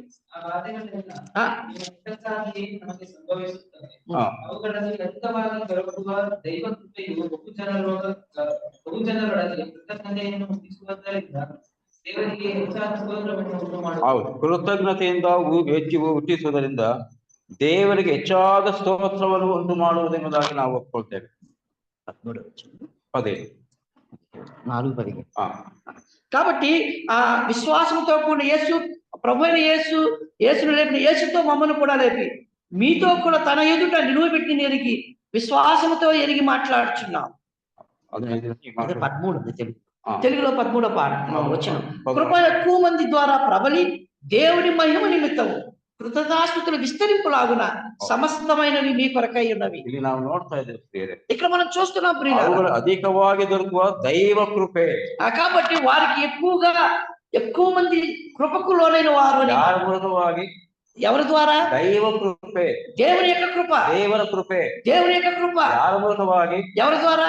ದೇವರು ದೈವ ಕೃಪೆಯನ್ನು ಆತನು ತೋರಿಸಿದ್ದಾನೆ. కాబట్టి దేవుని కృప వారికి చూపించాడు. ದೇವರ ಕೃಪೆ ಏನೆಂಬುದಾಗಿ ಆಲೋಚನೆ ಮಾಡುವಾಗ, దేవుని కృప ఏంటి అని మనం ఆలోచన ಪೌಲನು చేస్తాం. ಕೊರಿಂಥಿ ವಿಶ್ವಾಸಗಳಿಗೆ ಮಾತ್ರ ಆತನು ಬರೆಯುವಾಗ, కాబట్టి అపోస్తలుడైన పౌలు కొరింథీయులకు రాస్తూ ದೇವರಿಗಾಗಿ ಅವರು ಶ್ರಮೆಗಳನ್ನು ಅನುಭವಿಸುವಾಗ, కాబట్టి వారి శరీరంలో శ్రమలను ಅವರು అనుభవించేటప్పుడు, ಬಾಧೆಗಳನ್ನು ಅನುಭವಿಸುವಾಗ, వారు బాధలను ಆ అనుభవించేటప్పుడు ಬಾಧೆಗಳ ಮಧ್ಯದಲ್ಲಿ ದೇವರ ದೈವ ಕೃಪೆ ಅವರಿಗಿರುತ್ತೆ ಎಂಬುದಾಗಿ ನಾವು ನೋಡ್ತೇವೆ. ఆ శ్రమల మధ్యలో దేవుని యొక్క కృప వారికి ఉందని చెప్తున్నాడు. ಅವುಗಳಲ್ಲಿ ಅಧಿಕವಾಗಿ ತರುವಾಗ ದೈವ ಕೃಪೆ ಬಹುಜನರಿಗೆ ಕೃತಜ್ಞತೆಯನ್ನು ಹುಟ್ಟಿಸುವುದರಿಂದ ದೇವರಿಗೆ ಹೆಚ್ಚಾದ ಸ್ತೋತ್ರವನ್ನು ಉಂಟು ಮಾಡುತ್ತದೆ ಎಂಬುದಾಗಿ. కృప ఎక్కువ మంది ద్వారా ప్రబలి దేవుని మహిమ నిమిత్తము. ಯಾವುದರ ಮೂಲಕವಾಗಿ ದೇವರ ಮಹಿಮೆ? దేని ద్వారా దేవునికి మహిమ? ದೇವರಿಗೆ ಕೃತಜ್ಞತೆಯನ್ನು ಸಲ್ಲಿಸುವುದರ ಮೂಲಕವಾಗಿ ದೇವರಿಗೆ ಮಹಿಮೆ. కాబట్టి దేవుని మహిమ నిమిత్తం కృతజ్ఞతాస్తుతులు విస్తరింప చేయాలి. ಪೌಲನು ಶ್ರಮೆಗಳನ್ನು ಅನುಭವಿಸುವಾಗ, పౌలు శ్రమలు ಆ అనుభవించేటప్పుడు, ಬಾಧೆಗಳನ್ನು ಅನುಭವಿಸುವಾಗ, ఆ బాధను అనుభవించేటప్పుడు, ಉಪದ್ರವಗಳನ್ನು ಆತನು ಅನುಭವಿಸುವಾಗ, ఉపద్రవాలు ಆ అనుభవించేటప్పుడు, ಉಪದ್ರವಗಳ ಮಧ್ಯದಲ್ಲಿ ఆ ఉపద్రవాల మధ్యలో ದೈವ ಕೃಪೆ ಇದೆ. దైవ కృప ఉంది. ಬಾಧೆಗಳನ್ನು ಅನುಭವಿಸುವಾಗ బాధను అనుభవించేటప్పుడు ದೈವ ಕೃಪೆ ಇದೆ. దైవ కృప ఉంది. ದೇವರ ವಾಕ್ಯದಲ್ಲಿ ನಾವು ನೋಡ್ತೇವೆ, దేవుని వాక్యంలో ಆ చూస్తాం. ದೈವ ಕೃಪೆ ಮೂಲಕವಾಗಿ ದೇವರಿಗೆ ಕೃತಜ್ಞತೆಯನ್ನು ಸಲ್ಲಿಸ್ತೇವೆ. ఆ దైవ కృప ద్వారా మనం ఆ దేవుని మహిమ ఇస్తున్నాం ಆ చూస్తున్నాం. ಕೃತಜ್ಞತೆ ಮೂಲಕವಾಗಿ ఆ కృతజ్ఞతల ద్వారా ಆ ಹುಟ್ಟಿಸುವುದರಿಂದ దాని ద్వారా ದೇವರಿಗೆ ಹೆಚ್ಚಾದ ಸ್ತೋತ್ರವನ್ನು ఆ దేవునికి మహిమ ఎక్కువగా, ದೇವರಿಗೆ ಹೆಚ್ಚಾಗಿ ಸ್ತೋತ್ರವನ್ನು ಮಾಡುವಂತದ್ದು ಎಂಬುದಾಗಿ ನಾವು ನೋಡ್ತೇವೆ. కాబట్టి ఆయనకి ఎక్కువగా కృతజ్ఞతాస్తుతులు విస్తరింప చేయాలి. ಏನಿರಬೇಕೆಂಬುದಾಗಿ ಆಲೋಚನೆ ಮಾಡ್ತೇವೆ. ఏ విధంగా మనం చూస్తాం, ದೇವರು ನಮ್ಮ ಮೇಲೆ ಆತನು ಏನ್ ತೋರಿದ್ದಾನೆ, ఆయన మన మీద ఏం చూపించాడు, ಯಾವ್ದು ದೈವ ಕೃಪೆಯನ್ನು ಆತನು ತೋರಿಸಿಕೊಟ್ಟಿದ್ದಾನೆ. ఆ మన మీద దేవుని యొక్క కృప ಯಾವುದೇ చూపించాడు. ಯೋಗ್ಯತೆ ಇಲ್ಲದಂತ ಮನುಷ್ಯನನ್ನ ఆ ఏ యోగ్యత లేని మనిషిని ದೇವರು ನಮ್ಮನ್ನು ಯೋಗ್ಯನಾಗಿ ಆತನು ಮಾಡಿದ್ದಾನೆ. ఆ మనల్ని యోగ్యమైన మనుషులుగా ನಮ್ಮನ್ನು చేశాడు. ಅಧಿಕವಾದಂತ ಕೃಪೆಯನ್ನು ಆತನು ತೋರಿಸಿದ್ದಾನೆ. మన మీద అధికమైన కృపను ನಮ್ಮ ಮೇಲೆ చూపించాడు. ಅತಿಶಯವಾದಂತ ಕೃಪೆಯನ್ನು ಆತನು మన ತೋರಿಸಿದ್ದಾನೆ. మీద అతిశయమైన కృపను చూపించాడు. ದೇವರ ವಾಟಿ ನಾವು ಶ್ರಮೆಗಳಲ್ಲಿ, ಬಾಧೆಗಳಲ್ಲಿ, ಕಣ್ಣೀರಿನ ಸಮಸ್ಯೆಗಳಲ್ಲಿ ದೈವ ಕೃಪೆ. కాబట్టి మన శ్రమల్లో, మన కష్టాల్లో దైవ కృప మన మీద ಪೌಲನು చూపించాడు. ಸುವಾರ್ತೆಯನ್ನು ಸಾರುವಾಗ, పౌలు సువార్త ప్రకటించేటప్పుడు ಶ್ವಾಸಗಳ ಶ್ರಮೆಗಳನ್ನು ಆತನು ಅನುಭವಿಸುವಾಗ చెరసాల్లో అతని శ్రమను అనుభవించాడు. ಅನೇಕ ವಿಧವಂತ ಅಧೈರ್ಯವಂತ ಪಡುವಂತ ಸಂದರ್ಭದಲ್ಲಿ ಕೂಡ అనేకమైనటువంటి అధైర్యపడే సమయాల్లో ಆತನು ಧೈರ್ಯವನ್ನು ಪಡಿಸಿಕೊಂಡು ఆ తర్వాత దైవ కృపను ಆತ పొంది ಸುವಾರ್ತೆ ಸಾರುವಂತವನಾಗಿ సువార్తను ప్రకటించేవాడు. ಆತನು ದೈವ ಕೃಪೆಯನ್ನು ನೆನಪು ಮಾಡ್ಕೊಳ್ತಾ ಇದ್ದಾನೆ. అతను దైవ కృపను జ్ఞాపకం ಯಾವ చేస్తున్నాడు. ಸಂದರ್ಭದ ದೈವ ಕೃಪೆ? ఎలాగా ఉంది దైవ కృప? ಶ್ರಮೆಗಳ ಮಧ್ಯದಲ್ಲಿ, ಬಾಧೆಗಳ ಮಧ್ಯದಲ್ಲಿ ದೈವ ಕೃಪೆ. ఆ శ్రమల కష్టాల మధ్యలో ఉంది దైవ కృప. ಬೇರೆ ವಾಕ್ಯ ನಾವು ನೋಡ್ತೇವೆ. ఈ వాక్యం మనం ಇನ್ನೊಂದು చూస్తున్నాం. ವಿಷಯವನ್ನು ಕೂಡ ಓದೋಣ. మరొక వచ్చాను కూడా చూద్దాం. ಅದೇ ಮೊದಲನೇ ಕೊರಿಂಥಿ ಪತ್ರಿಕೆ అదే కొరింథీయులకు రాసిన మొదటి పత్రిక 1ನೇ ಅಧ್ಯಾಯ 9వ అధ్యాయం 1ನೇ ಅಧ್ಯಾಯ 1వ అధ్యాయం 4ನೇ ವಚನವನ್ನು ಓದಿ. 1వ అధ్యాయం 4వ వచనం చదవండి. క్రీస్తు యేసు మీకు అనుగ్రహించిన దేవుని కృపను చూసి మీ విషయమైన దేవునికి ఎల్లప్పుడూ కృతజ్ఞతలు చెల్లించు. ಏನ್ ನೋಡಿದ್ದಾನೆ? ఏం చూశాడు? ಕೊರಿಂಥಿ ವಿಶ್ವಾಸಗಳ ಮಧ್ಯದಲ್ಲಿ ಏನ್ ನೋಡಿದ್ದಾನೆ? కొరింథీ విశ్వాసులకి ఏం చూశాడు? ದೇವರ ಕೃಪೆ ಅಧಿಕವಾಗಿ ಅವರ ಮಧ್ಯದಲ್ಲಿ ಇರುವಂತದನ್ನ ನೋಡಿದ್ದಾನೆ. దేవుని యొక్క కృప వారి మధ్యలో ఉందని చూశాడు. ಕ್ರಿಸ್ತ ಯೇಸುವಿನ ದೇವರು ನಿಮಗೆ ಅನುಗ್ರಹಿಸಿದ ಕೃಪೆಯ ನಿಮಿತ್ತ క్రీస్తు యేసునందు మీకు అనుగ్రహించిన దేవుని కృప ಆತನು ಕೃಪೆ ತೋರಿಸಿದ್ದಾನೆ. వారికి కృప చూపించాడు. ಏನಿ ಕೃಪೆ ಎಂಬುದಾಗಿ ನಾವು ನೋಡುವಾಗ దేవుని యొక్క కృపను చూసినప్పుడు ಕೃಪೆ ಮೂಲಕವಾಗಿ ನಮ್ಮನ್ನ ಆತನ ಕನಿಕರವನ್ನು ತೋರಿಸಿದ್ದಾನೆ. ఆ కృప ద్వారా మనకు కనికరాన్ని ಯಾವುದೇ చూపించాడు. ಯೋಗ್ಯತೆ ಇಲ್ಲದಿರುವಂತದನ್ನು ನಮ್ಮನ್ನು ಯೋಗ್ಯನಾಗಿ ಮಾಡಿದ್ದಾನೆ. ఏ యోగ్యతలను మనకి ఆయన యోగ్యులుగా చేశాడు. ಯಾಕಂದ್ರೆ ನಾವು ನೋಡುವಾಗ ಶ್ರಮೆಗಳಲ್ಲಿ ಆತನ ದೈವ ಕೃಪೆ. కాబట్టి శ్రమల్లో దేవుని యొక్క కృప. ದೇವರ ವಾಕ್ಯ ನಾವು ನೋಡುವ ಹೋಗ್ತೇವೆ. కాబట్టి ఇదే మనం ನಾವು ಅನೇಕ ಶ್ರಮೆಗಳನ್ನು ಅನುಭವಿಸುವಾಗ, మనం అనేక శ్రమను ಅನೇಕ అనుభవించేటప్పుడు, ಬಾಧೆಗಳನ್ನು ಅನುಭವಿಸುವಾಗ అనేక బాధలు అనిపించేటప్పుడు ದೇವರ ಕೃಪೆ ನಮ್ಮ ಸಂಗಡ ಇದೆ. ఆ దేవుని యొక్క కృప మన మీద ఉంది. ದೇವರ ಕೃಪೆ ಮೂಲಕವಾಗಿ ನಾವು ಜೀವಿಸುವಂತವರಾಗಿದ್ದೇವೆ. దేవుని కృప ద్వారా మూలంగా మనం జీవిస్తున్నాం. ನಮ್ಮ ವಿಷಯದಲ್ಲಿ ದೇವರ ಕೃಪೆ ನಿಷ್ಫಲವಾಗುವಂತದಲ್ಲ. కాబట్టి మన విషయంలో దేవుని కృప నిష్ఫలం కాదు. ಅವನು ಹೇಳ್ತಾನೆ, ನಾನು ಏನಾಗಿದ್ದೇನೆ ಅದು ದೇವರ ಕೃಪೆ. ప్రభు చెప్తున్నాడు కదా, నేనేమైనది దేవుని కృప. ಇವತ್ತು ನಾವೇನಾಗಿದ್ದೇವೆ ಅದು ದೇವರ ಕೃಪೆ. మనం ఏమైనామో అది దేవుని ದೇವರು కృప. ನಮ್ಮನ್ನು ಆರಿಸಿಕೊಂಡಿದ್ದಾನೆ, మనల్ని ఆయన పిలిచాడు, ನಮಗಾಗಿ ಪ್ರಾಣ ಕೊಟ್ಟಿದ್ದಾನೆ. మన కొరకు ఆయన ప్రాణం ನಮ್ಮ ఇచ్చాడు. ಶಿಲೆ ನಮಗೋಸ್ಕರವಾಗಿ ಘೋರವಾದಂತ ಶಿಲೆ ಮರಣವನ್ನು ಆತನು ಅನುಭವಿಸಿದ. మన నిమిత్తము ఆయన తన శరీరాన్ని ఘోరమైన సిలువకు ಎಣಿಕೆ అప్పగించాడు. ಇಲ್ಲದವರನ್ನು ఎణిಕೆವಂತನಾಗಿ ఆತను ಮಾಡಿದ. ఎన్నిక లేనట్టు మనల్ని ఆయన ఎన్నిక చేసి ಆಗ ನಮ್ಮನ್ನು ಆತನು ಆರಿಸಿಕೊಂಡಿದ್ದಾನೆ. ఆయన మనల్ని ఏర్పాటు ನಮ್ಮ చేసుకున్నాడు. ಮೇಲೆ ವಿಶೇಷವಾಗಿರುವಂತ ಕೃಪೆಯನ್ನು ಆತನು ತೋರಿಸಿದ. మన మీద విశేషమైన కృపను ఆయన ಯಾರಿಗೆ చూపించాడు. ಕೃಪೆಯನ್ನು ತೋರಿಸುವಂತನಾಗಿದ್ದಾನೆ? కాబట్టి ఎటువంటి వారి మీద కృప చూపించాడు? ದೀನರಿಗಾದ್ರೂ ಅದು ಕೃಪೆಯನ್ನು ತೋರಿಸುವಂತನಾಗಿದ್ದಾನೆ. కాబట్టి ఆయన మన మీద కృప చూపించాడు. ಅದು ದೀನರಿಗಾದ್ರೂ ಅದು ಕೃಪೆಯನ್ನು ತೋರಿಸುವಂತನಾಗಿದ್ದಾನೆ. ఆ దీనుల మీద ఆయన కృప చూపించాడు. ಯಾರಿಗೆ ಆತನ ಕೃಪೆ ಇರುವುದನ್ನು ನಾವು ನೋಡ್ತೇವೆ. ఎటువంటి వారి మీద కృప ಯಾರ చూపించాడు? ಮೇಲೆ ಆತನ ಕೃಪೆಯನ್ನು ఎవరి ತೋರಿಸುವಂತನಾಗಿದ್ದಾನೆ? మీద ఆయన కృప చూపించాడు? ದೀನರಿಗೆ, దీనుల మీద, ಆತನ ಸನ್ನಿಧಾನ ತಗ್ಗಿಸಿಕೊಳ್ಳುವಂತವರಿಗೆ, ఆయన సన్నిధిలో తగ్గించుకునే ಆತನ ಸನ್ನಿಧಾನ ವಿನಯತೆ ತೋರಿಸುವಂತವರಿಗೆ, ఆయన సన్నిధిలో వినయం ಆತನ చూపించేవారు. ವಿನಯತೆಯನ್ನು ತೋರಿಸಿಕೊಳ್ಳುವಂತವರಿಗೆ, ఎవరైతే ఆయన లోపల ఆయన వినయం చూపించేవారికి, ಎಲ್ಲಾ ವಿಷಯದಲ್ಲಿ ನಾವು ನೋಡಿ ದೀನರಿಗೆ ಆತನ ಕೃಪೆಯನ್ನು ತೋರಿಸ್ತಾರೆ. దీనులకు ఆయన కృప చూపించేవాడు. ದೀನರಿಗಾದ್ರೂ ಆತನ ಕೃಪೆಯನ್ನು ತೋರಿಸಿ, కాబట్టి దీనులు ఆయన కృప ಆತನು చూపించాడు. ನಮ್ಮನ್ನ ತಿಪ್ಪೆಯಿಂದ ಅದನ್ನ ಮೇಲಕ್ಕೆ ಆತನ ಎತ್ತಿದ್ದಾನೆ. కాబట్టి మనల్ని తగ్గిస్తుంచాడు, పైకెత్తిన వారిగా ఉన్నారు. ನಾವು ಧೂಳಿನಲ್ಲಿ ಇದ್ದಂತವ್ರು, మనం దూరిలో ఉన్నటువంటి ಯಾವ ಗಣನೆಗೆ ಬಾರದಂತವ್ರು, ఏ లెక్కకు ನಮ್ಮ ఆస్వాదం లేనటువంటి వారు. ನಮ್ಮ ವಿಷಯದಲ್ಲಿ ಆತನು ತೋರಿಸಿದ ಪ್ರೀತಿ, ಆ ಕೃಪೆ ಅತಿ ವಿಶೇಷವಾಗಿದೆ. మన మీద ఆయన చూపిన కృప ఎంతో విశేషమైనది. ಶ್ರಮೆಗಳ ಮೊದಲೇ ದೈವ ಕೃಪೆ. కాబట్టి సిలువలో దేవుని యొక్క కృప, ಆ ದೈವ ಕೃಪೆ ఆ దైవ కృప, ದೇವರಿಗೆ ಕೃತಜ್ಞತೆಯನ್ನು ಸಲ್ಲಿಸ್ತೇವೆ. ఆ దేవునికి కృతజ్ఞతాస్తుతులు ಆ చెల్లిస్తాం. ಕೃತಜ್ಞತೆ ಸಲ್ಲಿಸುವ ಮೂಲಕವಾಗಿ ఆ కృతజ్ఞతలు ಅದು చెల్లించడం ದೇವರಿಗೆ ಮಹಿಮೆ ಉಂಟಾಗುತ್ತೆ. అది దేవునికి మహిమ. ದೇವರ ಸಭೆ ದೇವರಿಗೆ ಮಹಿಮೆ ಉಂಟಾಗುತ್ತೆ. ಉಂಟಾಗಬೇಕು. దేవుని సంఘం దేవుని మహిమాత్మకం ದೇವರಿಗೆ ಸ್ತೋತ್ರ ಸಲ್ಲಿಸುವ ದೇವರಿಗೆ ಮಹಿಮೆ ಉಂಟಾಗಬೇಕು. కాబట్టి మనం చేసే ప్రతి కృతజ్ఞత దేవునికి మహిమాత్మకం. ನಾವು ಸಲ್ಲಿಸುವಂತಹ ಪ್ರತಿಯೊಂದು ಕೃತಜ್ಞತಾ ಸ್ತುತಿಯೊಡನೆ ದೇವರಿಗೆ ಮಹಿಮೆ ಉಂಟಾಗಬೇಕು. కాబట్టి మనం చెల్లించే కృతజ్ఞతాస్తుతులు దేవునికి ಈ మహిమ. ಲೋಕದಲ್ಲಿ ಆತನಿಗಾಗಿ ಶ್ರಮೆ ಅನುಭವಿಸ್ತಾ ಇದ್ದೇವೆ, కాబట్టి మనం అనేక పర్యాలు శ్రమను అనుభవించాలి. ಆತನಿಗಾಗಿ ಬಾಧೆ ಅನುಭವಿಸ್ತಾ ಇದ್ದೇವೆ. ఆయన కొరకు బాధను ಈ అనుభవించాలి. ಬಾಧೆಗಳ ಮಧ್ಯದಲ್ಲಿ, ఈ బాధల మధ్యలో, ಈ ಶ್ರಮೆಗಳ ಮಧ್ಯದಲ್ಲಿ ఈ శ్రమల మధ్యలో ದೈವ ಕೃಪೆ, దేవుని యొక్క కృప, ದೇವರ ಕೃಪೆ ಮನುಷ್ಯನಿಗೆ ಬೇಕಾದ. దేవుని యొక్క కృప మనుషుడికి కావాలి. ಏನದಾಗಿ ನೋಡಿ, చూడండి ರೋಮಾ ಪತ್ರಿಕೆ రోమీయులకు రాసిన పత్రిక 15ನೇ ಅಧ್ಯಾಯ. 15వ అధ్యాయం. ರೋಮಾ ಪತ್ರಿಕೆ రోమా పత్రిక 15ನೇ ಅಧ್ಯಾಯ 15వ అధ్యాయం 7ನೇ ವಚನವನ್ನು ಓದಿ. 7వ వచనం చూడండి. కాబట్టి క్రీస్తు మిమ్మల్ని చేర్చుకున్న ప్రకారం దేవునికి మహిమ కలిగినట్లు మీరును ఒకరినొకరు చేర్చుకుని. ಇಲ್ಲಿ ಕೂಡ ದೇವರ ಮಹಿಮೆ ಪ್ರಕಾಶಪಡಿಸುವುದಾಗಿ ನಾವು ఇక్కడ కూడా దేవుని మహిమ ప్రకాశింపబడాలని చూస్తాం. ಅದರಿಂದ ಕ್ರಿಸ್ತನು ನಿಮ್ಮನ್ನು ಸೇರಿಸಿಕೊಂಡಂತೆ క్రీస్తు మిమ్మల్ని చేర్చుకునే ప్రకారం ನೀವು ಸಹ ಒಬ್ಬರನ್ನೊಬ್ಬರು ಸೇರಿಸಿಕೊಂಡು మీరు కూడా ఒకరినొకరు చేర్చుకుని ದೇವರ ಮಹಿಮೆಯನ್ನು ಪ್ರಕಾಶಪಡಿಸುತ್ತದೆ. దేవుని మహిమను ప్రకాశింపనీయుడి. ಯಾವ ರೀತಿ ದೇವರನ್ನ ಮಹಿಮೆ ಪಡಿಸ್ತೇವೆ, ఎంతవరకు మనం దేవుని మహిమపరుస్తాం, ಯಾವ ವಿಧದಲ್ಲಿ ದೇವರಿಗೆ ಮಹಿಮೆ ಪಡಿಸ್ತೇವೆ, ఏ విధంగా దేవుని మహిమపరుస్తాం, ಯಾವ ಸನ್ನಿವೇಶದಲ್ಲಿ ದೇವರಿಗೆ ಮಹಿಮೆ ಉಂಟಾಗಬೇಕು, ఏ విధంగా దేవునికి మహిమ ఉండాలి. ಕ್ರಿಸ್ತನು ನಮ್ಮನ್ನು ಸೇರಿಸಿಕೊಂಡ ಪ್ರಕಾರ క్రీస్తు మనల్ని ನಾವು చేర్చుకున్నాడు. ಕೂಡ ಸೇರಿಸಿಕೊಳ್ಳಬೇಕೆಂಬುದಾಗಿ మనం కూడా ఒకరినొకరు ಇದು చేర్చుకోవచ్చు. ಸಹೋದರರ ಪ್ರೀತಿಯನ್ನು ತೋರಿಸುವಂತದ್ದು. ఇది సహోదరులు ముఖ్యంగా ప్రేమను చూపడం. ಇದು ದೇವರ ವಾಕ್ಯ ನಾವು ನೋಡ್ತಿರ್ತೇವೆ. ఇది ఇక్కడ మనం చూస్తున్నాం. ಒಬ್ಬರು ದೀನಾವಸ್ಥೆಯಲ್ಲಿರುವಂತಹ ಸಹೋದರನು, ఒక దీనాభిస్థలో ఉన్నటువంటి ఒక సహోదరుడు, ಕೊರತೆಯಲ್ಲಿ ಬಿದ್ದಿರುವಂತಹ ಸಹೋದರನು, ఒక అతను పడిపోయిన స్థితిలో ఉన్న సహోదరుడు, ಬಾಧೆಯನ್ನು ಅನುಭವಿಸುವಂತಹ ಸಹೋದರನು, బాధను అనుభవించే సహోదరుడు, ಯಾವಕ್ಕೆ ಗಳಿಗೆ ಬಾರದಿರುವಂತಹ ಸಹೋದರನು, ఎన్నిక లేనటువంటి ఒక సహోదరుడు ನಾವು ಸೇರಿಸಿಕೊಳ್ಳುವುದಾದ್ರೆ మనం చేర్చుకున్నట్లే. ಹೇಗೆ ನಾವು ಸೇರಿಸಿಕೊಳ್ಳಬೇಕು? ఏ విధంగా చేర్చుకోవాలి? ಕ್ರಿಸ್ತನು ನಮ್ಮನ್ನು ಸೇರಿಸಿಕೊಂಡ ಪ್ರಕಾರ, క్రీస్తు మనల్ని చేర్చుకున్న ಕ್ರಿಸ್ತನು ప్రకారం ನಮ್ಮನ್ನು ಸೇರಿಸಿಕೊಂಡಿದ್ದಾನೆ. క్రీస్తు మనల్ని చేర్చుకున్నాడు. ನಮ್ಮ ಸಹೋದರ ಮಧ್ಯದಲ್ಲಿ ನಾವು ಪ್ರೇಮ ಪ್ರೀತಿಯನ್ನು ತೋರಿಸುವಂತರಾಗಿರ್ಬೇಕು. కాబట్టి సహోదరుల మధ్య ప్రేమ చూపించాలి. ಕ್ರೈಸ್ತವ ಜೀವಿತದಲ್ಲಿ ಪ್ರಾಮುಖ್ಯತೆ ಆಗಿರುವಂತದ್ದು ಯಾವುದು ಅಂತಂದ್ರೆ ಸಹೋದರ ಅನ್ಯೋನ್ಯತೆ. కాబట్టి దేవుని ప్రజల్లో ప్రాముఖ్యమైనది ఏంటంటే వారు అన్యోన్యత కలిగి ఉంటారు. ಕ್ರಿಸ್ತನು ನಮ್ಮನ್ನು ಸೇರಿಸಿಕೊಂಡಿದ್ದಾನೆ. క్రీస్తు మనల్ని ನಾವು చేర్చుకున్నాడు. ಒಳ್ಳೆಯದಾಗಿ ಅದನ್ನು ಸೇರಿಸಿಕೊಳ್ಳಿಲ್ಲ, ಮಂಚಿವಾರని మనం మంచివారని చేర్చుకోలేదు. ಆಗ ನಮ್ಮಲ್ಲಿ ಒಳ್ಳೆಯ ಜ್ಞಾನ ಇಲ್ಲದಾಗ ಅದನ್ನು ಸೇರಿಸಿಕೊಳ್ಳಿಲ್ಲ. కాబట్టి మనం మంచివారం మంచి పనులు చేస్తున్నాం. ಲೌಕಿಕ ವಿಷಯದಲ್ಲಿ ಜ್ಞಾನವಂತರಾದರೂ ಕೂಡ ದೇವರು ಅಜ್ಞಾನಿಗಳನ್ನ ಆತನು ಆರಿಸಿಕೊಂಡಿದ್ದಾನೆ. కాబట్టి ఆ లోక జ్ఞానం అజ్ఞానం మనల్ని చేర్చుకున్నాడు. ಲೋಕದಲ್ಲಿ ಎಷ್ಟೋ ಮಂದಿ ಐಶ್ವರ್ಯವಂತರಿದ್ದಾರೆ, ಯಾವ ಗಣನೆಗೆ ಬಾರದಂತ ಬಡವರನ್ನ ದೇವರನ್ನ ಆತನು ಆರಿಸಿಕೊಂಡಿದ್ದಾನೆ. కాబట్టి లోకంలో అనేక మంది ధనవంతులు ఉన్నారు, కానీ అటువంటి వాళ్ళు కాదు, జ్ఞానహీనులు చేర్చుకున్నాడు. ಸೇರಿಸಿಕೊಂಡಿದ್ದಾನೆ. కాబట్టి అటువంటి వాళ్ళు మనం చేర్చు. ಕ್ರಿಸ್ತನು ನಮ್ಮನ್ನು ಆತನು ಸೇರಿಸಿಕೊಂಡಿದ್ದಾನೆ. క్రీస్తు మనల్ని చేర్చుకున్నాడు. ಯಾವ ಸಂದರ್ಭದಲ್ಲಿ ಆತನು ಸೇರಿಸಿಕೊಂಡಿದ್ದಾನೆ. ఎటువంటి విషయంలో ఆయన చేర్చుకున్నాడు. ಆತ ನಮ್ಮನ್ನು ಸೇರಿಸಿಕೊಳ್ಳೋದಕ್ಕೆ ಅನರ್ಹರಾಗಿದ್ದೇವೆ. ఆయన మనం చేర్చుకునే అనర్హులు. ಆತ ನಮ್ಮನ್ನು ಸೇರಿಸಿಕೊಂಡಿದ್ದಾನೆ ಅಂತ ದೇವರ ಕೃಪೆ.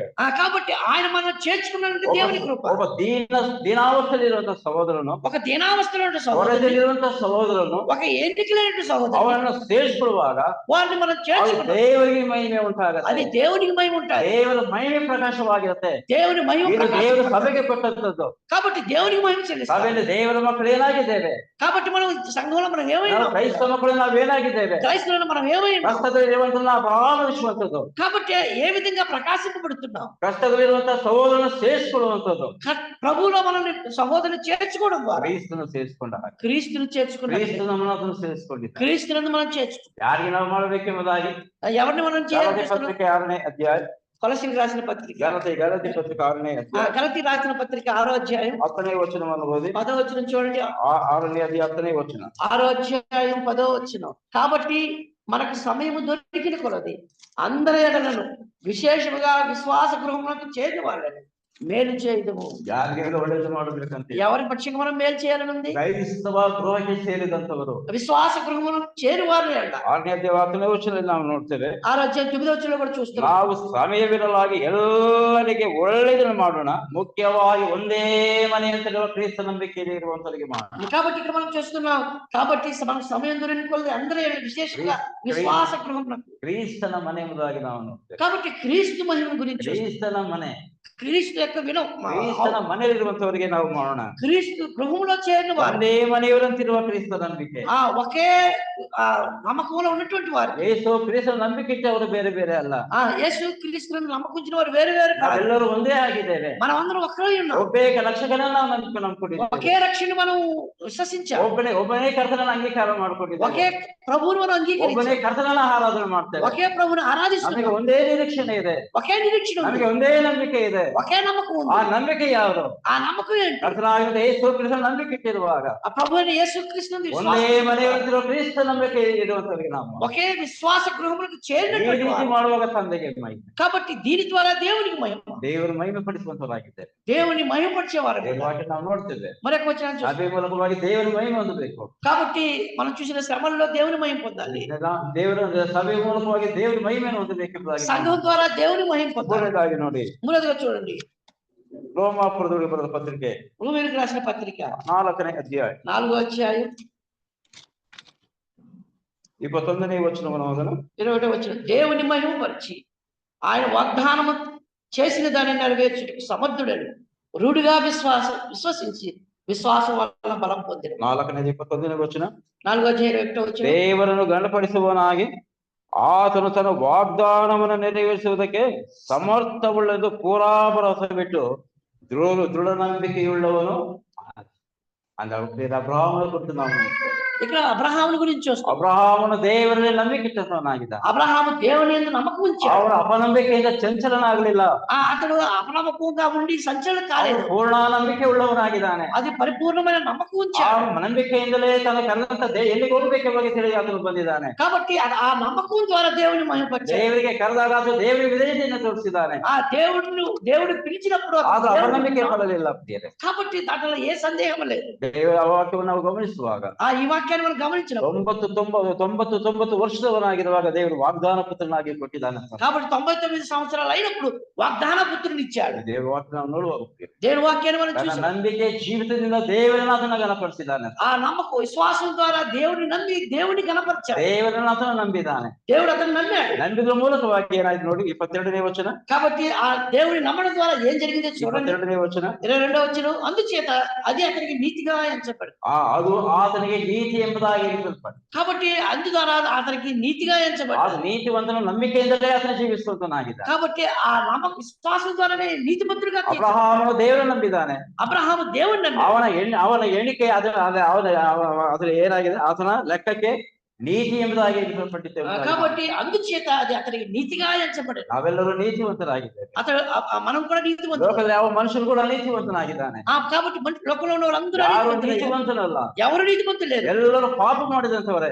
అందరూ పాపం ಪಾಪ చేశారు. ಮಾಡಿ ದೇವರ ಅನುಗ್ರಹಿಸಿದ ಮಹಿಮೆನ ಹೊಂದಿದ್ದು ಹೋಗಿದ್ದಾರೆ. కాబట్టి దేవుడు అనుగ్రహించే మహిమను పొందడానికి ಯೇಸು ಕ್ರಿಸ್ತನ ಕೃಪೆ ಮೂಲಕವಾಗಿ ನಾವು ನೀತಿವಂತರಾಗಿದ್ದೇವೆ. కాబట్టి ప్రభువైన యేసు క్రీస్తు కృప ద్వారా మనం నీతిమంతులుగా ಯೇಸು తీర్చబడ్డాము. ಕ್ರಿಸ್ತನ ರಕ್ತದ ಮೂಲಕವಾಗಿ ನೀತಿವಂತರಾಗಿದ್ದೇವೆ. యేసు క్రీస్తు రక్తం ద్వారా ಆ నీతిమంతులుగా ಯೇಸು తీర్చబడ్డాము. ಕ್ರಿಸ್ತನ ಮೂಲಕವಾಗಿ ನಮ್ಮ ಪಾಪಗಳಿಗೆ ಕ್ಷಮಾಪಣೆ ಸಿಕ್ಕಿದೆ. ఆ యేసు క్రీస్తు వల్ల మన పాపలకు క్షమాపణ దొరికింది. ನಮ್ಮ ಎಲ್ಲಾ ಪಾಪಗಳನ್ನು ಆತನು ಕ್ಷಮಿಸಿದ್ದಾನೆ. మన పాపములను ఆయన క్షమించాడు. ನಂಬಿಕೆ ಮೂಲಕವಾಗಿ ಅದು ನಮ್ಮ ನೀತಿವಂತನಾಗಿ ನಿರ್ಣಯಿಸಿದ್ದಾನೆ. నమ్మకం ఉంచడం ద్వారా మన నీతిమంతులుగా ನಂಬಿಕೆ తీర్చబడ్డాము. ಮೂಲಕವಾಗಿ ದೇವರು ನಮಗೆ ರಕ್ಷಣೆಯನ್ನು ಆತನು ಕೊಟ್ಟಿದ್ದಾನೆ. కాబట్టి నమ్మకం ఉంచడం ద్వారా మనకు రక్షణ ನಂಬಿಕೆ దయచేశాడు. ಮೂಲಕವಾಗಿ ದೇವರು ನಮಗೆ ನಿತ್ಯ ಜೀವನ ಆತನು ಕೊಟ್ಟಿದ್ದಾನೆ. నమ్మకం ద్వారా మనకు నిత్య జీవాన్ని ಅಬ್ರಹಾಮನ ದೇವರಲ್ಲಿ ನಂಬಿಕೆ ಇಟ್ಟವನಾಗಿದ್ದಾನೆ. కాబట్టి ఆయన అపారమైన కృప చేత నీతిమంతులుగా చేశాడు. ಆತನು ಅಪನಂಬಿಕೆಯಿಂದ ಚಂಚಲ ಚಿತ್ತನಾಗಿಲ್ಲ, ಆತನು ದೇವರನ್ನು ನಂಬಿದ್ದಾನೆ. కాబట్టి అచంచల లేకుండా అప్రమత్తం లేకుండా దేవుణ్ణి నమ్మాడు.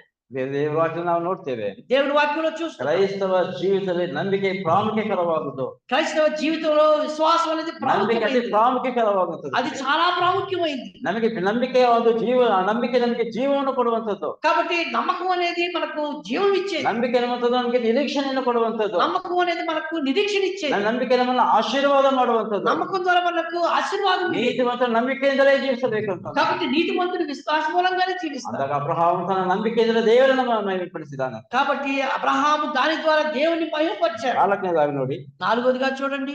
ಅದೇ ರೋಮಾಪುರದವರಿಗೆ ಬರೆದ ಪತ್ರಿಕೆ రోమాయులకు రాసిన పత్రిక 10ನೇ ಅಧ್ಯಾಯ 10వ అధ్యాయం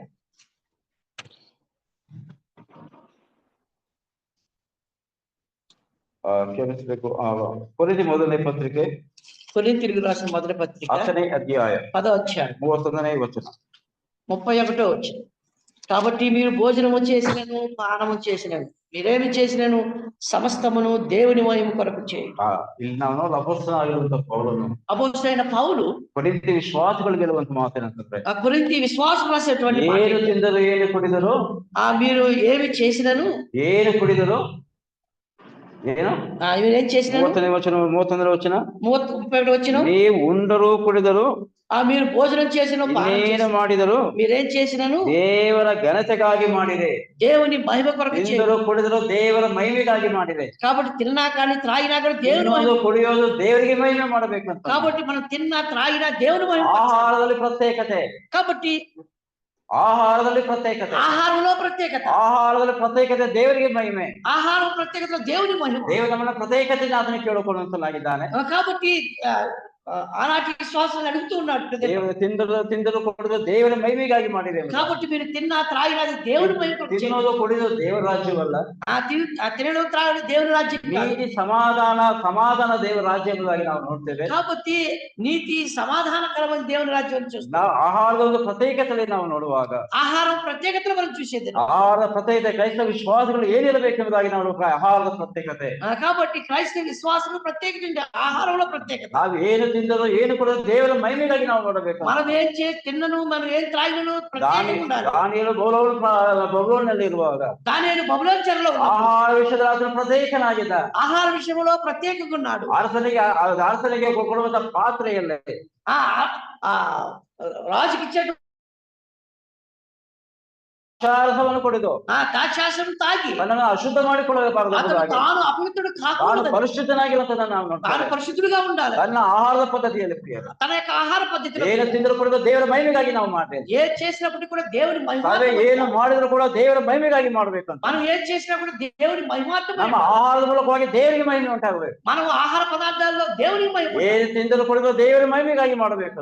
ఏ తినినా త్రాగిన దేవుని మహిమార్థం. ವಿಶ್ವಾಸಿ ಆಹಾರ ಪ್ರತ್ಯೇಕತೆ ಇರಬೇಕಂತ. విశ్వాసి ఆహారంలో ప్రత్యేకత కలిగి ఉండాలి. ಅಂದಾಗ ಏನು ತಿಂದರೂ ಕೂಡ ಕರ್ತನಿಗೆ ಮಹಿಮೆ ಉಂಟಾಗುವುದು. కాబట్టి మనం ఏ తిన్నా తాగినా దేవుని మహిమార్థమైంది. నాకు 5ನೇದಾಗಿ ನೋಡಿ 5గా చూడండి 2ನೇ ಕೊರಿಂಥಿ ಪತ್ರಿಕೆ కొరింథీయులకు రాసిన 2వ పత్రిక 6ನೇ ಅಧ್ಯಾಯ 6వ అధ్యాయం ಕೊರಿಂಥಿ 2ನೇ ಪತ್ರಿಕೆ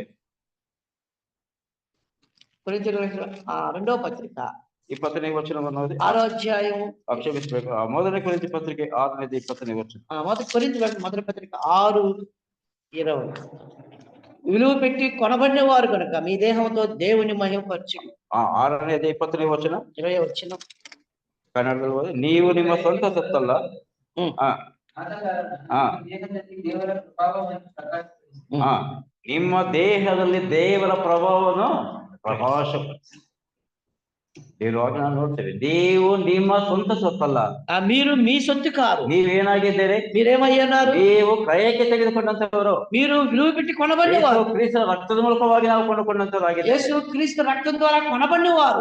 ನಿಮ್ಮ ದೇಹದಲ್ಲಿ ದೇವರ ಪ್ರಭಾವವನ್ನು ಪ್ರಕಾಶಪಡುತ್ತದೆ. కాబట్టి మీ దేహంతో దేవుని మహిమపరచండి. ನಿಮ್ಮ ಶರೀರದ ಮೂಲಕವಾಗಿ ದೇವರಿಗೆ ಮಹಿಮೆ ಉಂಟಾಗಬೇಕು. మీ శరీరం ద్వారా దేవునికి మహిమ ఉండాలి. ನಾವು ದೇವರನ್ನು ನಂಬುವುದಕ್ಕಿಂತ ಮುಂಚೆ ನಾವು ಇಷ್ಟಾನುಸಾರವಾಗಿ ನಮ್ಮ ದೇಹಗಳನ್ನ ಅರ್ಪಣೆ ಮಾಡ್ತಾ ಇದ್ದೀವಿ. కాబట్టి మనం దేవుని నమ్మక ముందు మన ఇష్టానుసారంగా ఉంటుంది. ನಾವು ಯೇಸು ಕ್ರಿಸ್ತನ ನಂಬಿದ ನಂತರ మనం మన ప్రభువైన యేసు క్రీస్తును ನಮ್ಮ నమ్మిన ಇಷ್ಟಾನುಸಾರವಾಗಿ ಜೀವಿಸುವುದು ಆತನಿಗೆ ಇಷ್ಟವಿಲ್ಲ. కాబట్టి మన ఇష్టానుసారంగా జీవించడం ನಮ್ಮ ఆయనకు ఇష్టం. ಶರೀರದಲ್ಲಿ ಆತನಿಗೆ ಮಹಿಮೆ ಉಂಟಾಗಬೇಕು. మన శరీరం ద్వారా ఆయనకు మహిమ ఉండాలి. ಶರೀರವನ್ನು ಕೊಟ್ಟಂತವನು ಆತನೇ. కాబట్టి మనకు శరీరం ఇచ్చింది ఆయనే. ಶರೀರದಲ್ಲಿ ಕೊಟ್ಟಂತ ಪ್ರತಿಯೊಂದು ಅವಯವಗಳು ಕೂಡ ಆತನವೇ. కాబట్టి శరీరంలో అవయవాలు కూడా ఆయనవే. ನಾವೆಲ್ಲರೂ ಕೂಡ ಆತನ ಸೃಷ್ಟಿಯಾಗಿದ್ದೇವೆ. మనం ఆయన సృష్టి అయి ఉన్నాం. ನಾವು ಯೇಸು ಕ್ರಿಸ್ತನೆಲ್ಲ ಸೃಷ್ಟಿಸಲ್ಪಟ್ಟವರಾಗಿದ್ದೇವೆ. మనమందరం కూడా యేసు క్రీస్తు ద్వారా ದೇವರು సృష్టించబడ్డాం. ನಮ್ಮನ್ನು ಆರಿಸಿಕೊಂಡಿದ್ದಾನೆ. మనల్ని ఆయన పిలిచాడు. ಈ ದೇಹವನ್ನು ಈ ದೇಹದ ಮೂಲಕವಾಗಿ ದೇವರಿಗೆ ಮಹಿಮೆ ಉಂಟಾಗಬೇಕು. కాబట్టి ఈ దేహం ద్వారా దేవునికి మహిమ ಈ ఉండాలి. ದೇಹದ ಮೂಲಕವಾಗಿ ದೇವರಿಗೆ ಸಮರ್ಪಣೆ ಆಗಬೇಕು. కాబట్టి ఈ దేహము దేవునికి ಪೌಲನು ಅದೇ సమర్పణ. ಮಾತನ್ನು ಮಾತನಾಡುವಾಗ ರೋಮ ಪತ್ರಿಕೆ 12ನೇ ಅಧ್ಯಾಯ అదే మాటలు పౌలు రాస్తూ 1-2 ವಚನಗಳನ್ನು ಬೋಧನ. 12వ అధ్యాయము మొదటి 2 వచనాలు చూసినట్లయితే 12ನೇ అధ్యాಯ 1-2 వచన. కాబట్టి 12వ అధ్యాయం మొదటి 2 వచనం. కాబట్టి సహోదరులారా, పరిశుద్ధమును దేవునికి అనుకూలమైన సజీవ యాగంగా మీ శరీరమును ఆయనకు సమర్పించుకునుడని దేవుని వాత్సల్యమును బట్టి మిమ్మల్ని బతిమాలుకొనుచున్నాను. 12ನೇ 1ನೇ ವಚನ. ನೀವು ನಿಮ್ಮ ದೇಹಗಳನ್ನು ದೇವರಿಗೆ ಮೀಸಲಾಗಿಯೂ ಮೆಚ್ಚುಗೆಯಾಗಿಯೂ ಇರುವ ಸಜೀವ ಯಜ್ಞವಾಗಿ ಅರ್ಪಣೆ. కాబట్టి పరిశుద్ధమును దేవునికి అనుకూలమైన సజీవ యాగంగా మీరు సమర్పించండి. ನಿಮ್ಮ ದೇಹಗಳನ್ನು ಮೀಸಲಿಗೆ ಅರ್ಪಣೆ ಮಾಡಿ. కాబట్టి మీ దేహాలు ప్రభువుకి సమర్పించండి. ನಮ್ಮ ದೇಹಗಳನ್ನ ಕರ್ತನಿಗೆ ಒಪ್ಪಿಸಿಕೊಡ್ಬೇಕಂತ ನಾವು. కాబట్టి మన శరీరాలు దేవునికి అప్పగించాలి. ದೇವರ ವಾಕ್ಯ ನಾವು ನೋಡ್ತೇವೆ. కాబట్టి ఈ వచనాలు చూస్తే ದೇವರು ನಮಗೆ ಶರೀರವನ್ನು ಕೊಟ್ಟಿದ್ದಾನೆ. కాబట్టి దేవుడు మనకు శరీరాన్ని ಆತನ ఇచ్చాడు. ಮಹಿಮೆಗಾಗಿ, ఆయన మహిమ కొరకు, ಆತನ ಮಹಿಮೆಗಾಗಿ ನಮಗೆ ಶರೀರವನ್ನು ಆತನು ಕೊಟ್ಟಿದ್ದಾನೆ. ఆయన మహిమ కొరకు ఈ శరీరాన్ని ఇచ్చాడు. ದೇವರ ವಾಕ್ಯ ನಾವು ನೋಡ್ತೇವೆ. దేవుడి వాక్యంలో చూస్తున్నాం ನಮ್ಮ ಶರೀರದ ಮೂಲಕವಾಗಿ ದೇವರಿಗೆ ಮಹಿಮೆ. మన శరీరం ద్వారా దేవునికి మహిమ. ಆಳುಗಾಗಿ ನೋಡಿ ಕೊರಿಂಥಿ ಮೊದಲನೇ ಪತ್ರಿಕೆ 6 చూడండి, కొరింథీయులకు రాసిన పత్రికలో, ಪೇತ್ರನು ಬರೆದ ಮೊದಲನೇ ಪತ್ರಿಕೆ పేతురు రాసిన మొదటి పత్రిక 4ನೇ ಅಧ್ಯಾಯ 4ನೇ ವಚನ. 4వ అధ్యాయం 4వ వచనం. ಪೇತ್ರನ ಮೊದಲನೇ ಪತ್ರಿಕೆ పేతురు రాసిన మొదటి పత్రిక 4ನೇ ಅಧ್ಯಾಯ 14ನೇ ವಚನ. 4:14 వచనం. ನೀವು ಕ್ರಿಸ್ತನ ಹೆಸರಿನ ಆ ಆ ಆ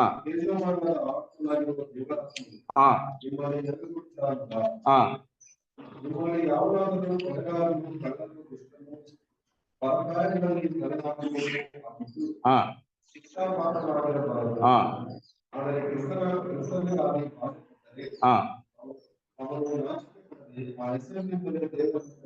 ಆದ್ರೆ ಕ್ರೈಸ್ತನಾಗಿ ಬಾಧೆ ಪಟ್ಟರೆ ಅವನು ನಾಚಿಕೆ ಪಡದೆ ಆ ಹೆಸರಿನಿಂದಲೇ ದೇವರನ್ನ ఎవడైనా క్రైస్తవులకు బాధ అనుభవించినాడు ಕ್ರೈಸ್ತನಾದಂತವನ ಬಾಧೆಯನ್ನು ಅನುಭವಿಸಬೇಕು.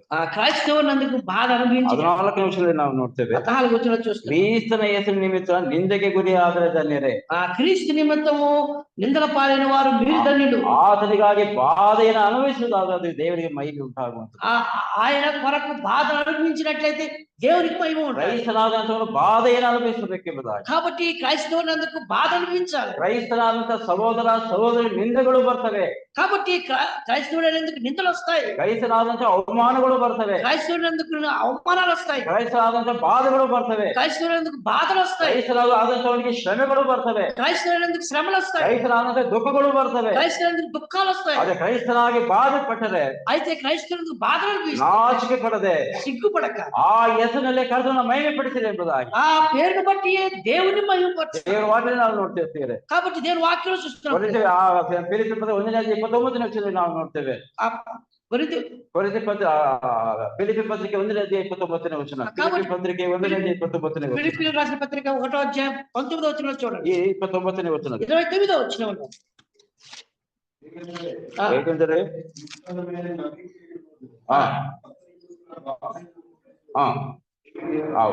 ಕ್ರಿಸ್ತನ ಮೇಲೆ ನಂಬಿಕೆ ಇಡುವುದು ಆತನ ಮೂಲಕ ಬಾಧೆಯನ್ನು ಅನುಭವಿಸುವಂಥದ್ದು. ಅದೇನಾಗಿದೆ, ನಿಮಗೆ ಅನುಗ್ರಹ ದೀಪ್ತಿ ಎಂಬುದಾಗಿ ನಾವು 30వ వచనం తెలుగులో, క్రీస్తునందు విశ్వాసం ఉంచడం చేత మాత్రమే కాక ఆయన పక్షిన శ్రమ పట్టు ఆయన పక్షం మీకు అనుగ్రహింపబడింది. ಆತನ ಮೂಲಕವಾಗಿ ಶ್ರಮೆಯನ್ನು ಅನುಭವಿಸುವಂತ, ఆయన పక్షముగా శ్రమ పడాలి. ಆತನ ಮೂಲಕವಾಗಿ ಬಾಧೆಯನ್ನು ಅನುಭವಿಸುವಂಥದ್ದು. ఆయన పక్షంగా మనం బాధలు. ಒಂದು ವೇಳೆ ಆತನ ಮೂಲಕ ಸುಳ್ಳು ಸುಳ್ಳು ಮಾತುಗಳು ನಿಂದೆ ಅವಮಾನಗಳನ್ನು ಬಂದ್ರು, ఒకవేళ ఆయన నిమిత్తము అబద్ధపు మాటలు అనేకమైన మన మీద పడినప్పుడు, ಎಷ್ಟೇ ಅವಮಾನವನಿಗೆ ಕ್ರೈಸ್ತರಿಗೆ ಬಂದ್ರು ಕೂಡ, కాబట్టి ఎటువంటి నింద అవమానం వచ్చినప్పుడు ನಾಚಿಕೆ ಪಡದೆ ತನ್ನನ್ನು ದೇವರಿಗೆ ಮಹಿಮೆಪಡಿಸುವಂತ, మనం సిగ్గుపడక ఆ దానిని బట్టి దేవుని మహిమ, ನಮ್ಮ ಬಾಧೆಗಳ ಮೂಲಕವಾಗಿ ಶ್ರಮೆಗಳ ಮೂಲಕವಾಗಿ ಕರ್ತನಿಗೆ ಆತನ ಈ ಮಹಿಮೆ ಉಂಟಾಗುವಂತ.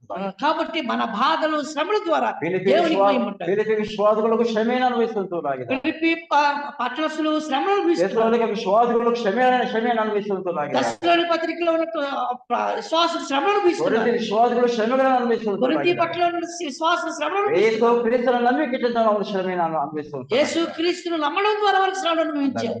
ಯೇಸು ಕ್ರಿಸ್ತ ಶ್ರಮೆ ಇಡುವಂಥದ್ದು, ನಂಬಿಕೆ ಇಡುವಂಥದ್ದು ಮಾತ್ರವಲ್ಲ, ಆತನಿಗಾಗಿ ಶ್ರಮೆಯನ್ನು ಅನುಭವಿಸುವುದು ಏನಾಗಿದೆ, ಅದು ಅನುಗ್ರಹ.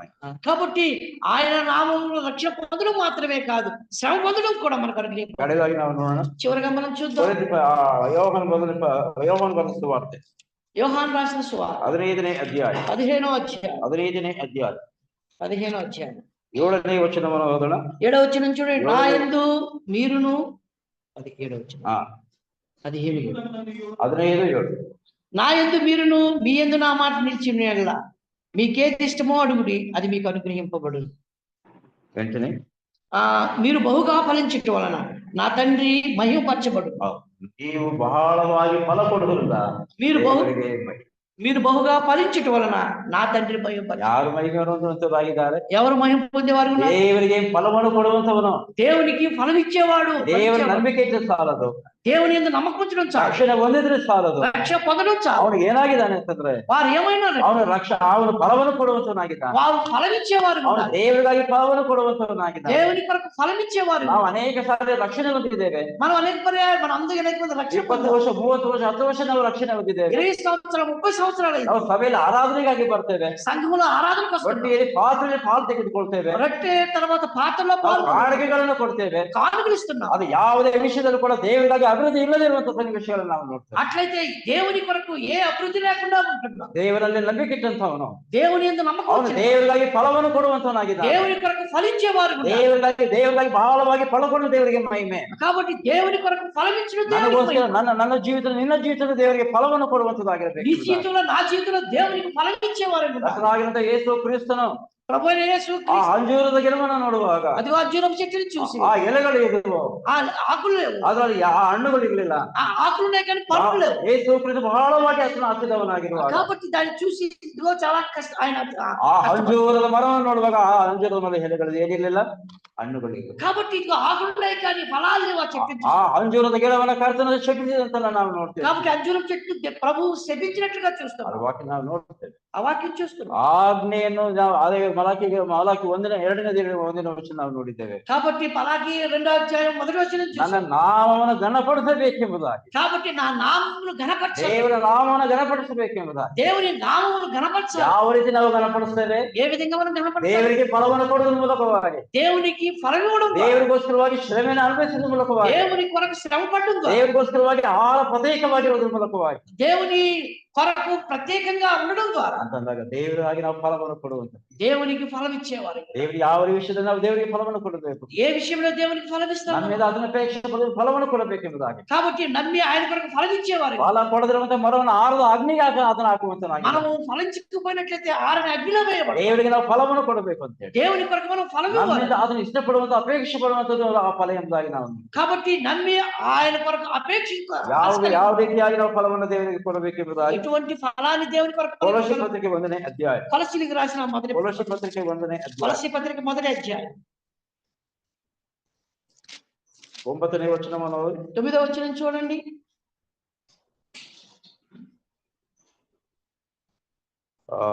ಇಲ್ಲ 6ನೇ ವಚನದಿಂದ 6వ వచనం నుంచి మనం చూసినట్లయితే, ఈ సువార్త సర్వలోకములో ఫలించుచు వ్యాపించుచున్నట్టుగా మీరు దేవుని గురించి విని సంతోషముగా గ్రహించిన నాటి నుండి మీలో సైతము ఫలించుచు వ్యాపించుచు ఎపఫ్రాని ప్రియుడైన దోడి రాజ్యంలో మీ సంగతులు నేర్చుకోవాలి. ಇಲ್ಲಿ ನಾವು ನೋಡ್ತೇವೆ, ఇక్కడ మనం చూస్తున్నాం ప్రియుల ಕೊಲೊಸ್ಸೆ ವಿಶ್ವಾಸಿಗಳು, కొలసీ విశ్వాసులు ಎಪಫ್ರನ ಮೂಲಕವಾಗಿ ನಂಬಿಕೆ ಇಟ್ಟಂತ ದೇವಜನರು, ఎపఫ్రా ద్వారా ప్రభు నమ్మిన అంగీకరించారు. ದೇವರಲ್ಲಿ ನಂಬಿಕೆ ವಿಷಯದಲ್ಲಿ ವೃದ್ಧಿ ಆಗುತ್ತಾ ಬಂದಿರಬಹುದಾಗಿ ನಾವು ನೋಡ್ತೇವೆ. వారి యొక్క నమ్మకం అభివృద్ధిలోకి వచ్చింది. ಸುವಾರ್ತೆಯನ್ನು ಕೇಳಿದ್ರು, సువార్తను విన్నారు, ಸುವಾರ್ತೆಗೆ ವಿಧೇಯತೆಯನ್ನು ತೋರಿಸಿದ್ರು, సువార్తకు విధేయత ಅವರು చూపించారు, ರಕ್ಷಣೆ ಹೊಂದಿದ್ರು, రక్షణ పొందారు. ದೇವರಿಗೆ ಫಲವನ್ನು ಕೊಡುವಂತರಾಗಿದ್ದಾರೆ. దేవుని కొరకు ఫలం ఇచ్చేవారు. ದೇವರಿಗೆ ಫಲವನ್ನು ಕೊಡಬೇಕಾದ್ರೆ దేవుని కొరకు ఫలం ನೀರಿನ ಬಳಿಯಲ್ಲಿ ವಾಸ ಮಾಡಬೇಕು. కాబట్టి నీలో ఏం 15ನೇ ವಿಮೋಚನೆ ಕಂಡ 15ನೇ ಅಧ್ಯಾಯದಲ್ಲಿ ನಾವು ನೋಡ್ತೇವೆ, నిర్గమకాండ 15వ అధ్యాయంలో చూస్తాం. ಇಸ್ರಾಯೇಲರು ಎರಿಮಿನ ಮಧ್ಯದಲ್ಲಿ ಅವರು ವಾಸವಾಗಿ ನೀರಿನ ಬಳಿಯಲ್ಲಿ ವಾಸವಾಗಿದ್ದರು ಎಂಬುದಾಗಿ ನಾವು ನೋಡ್ತೇವೆ. కాబట్టి ఇశ్రాయేలు ఐగుప్తులో వాసం చేస్తే ದೇವರ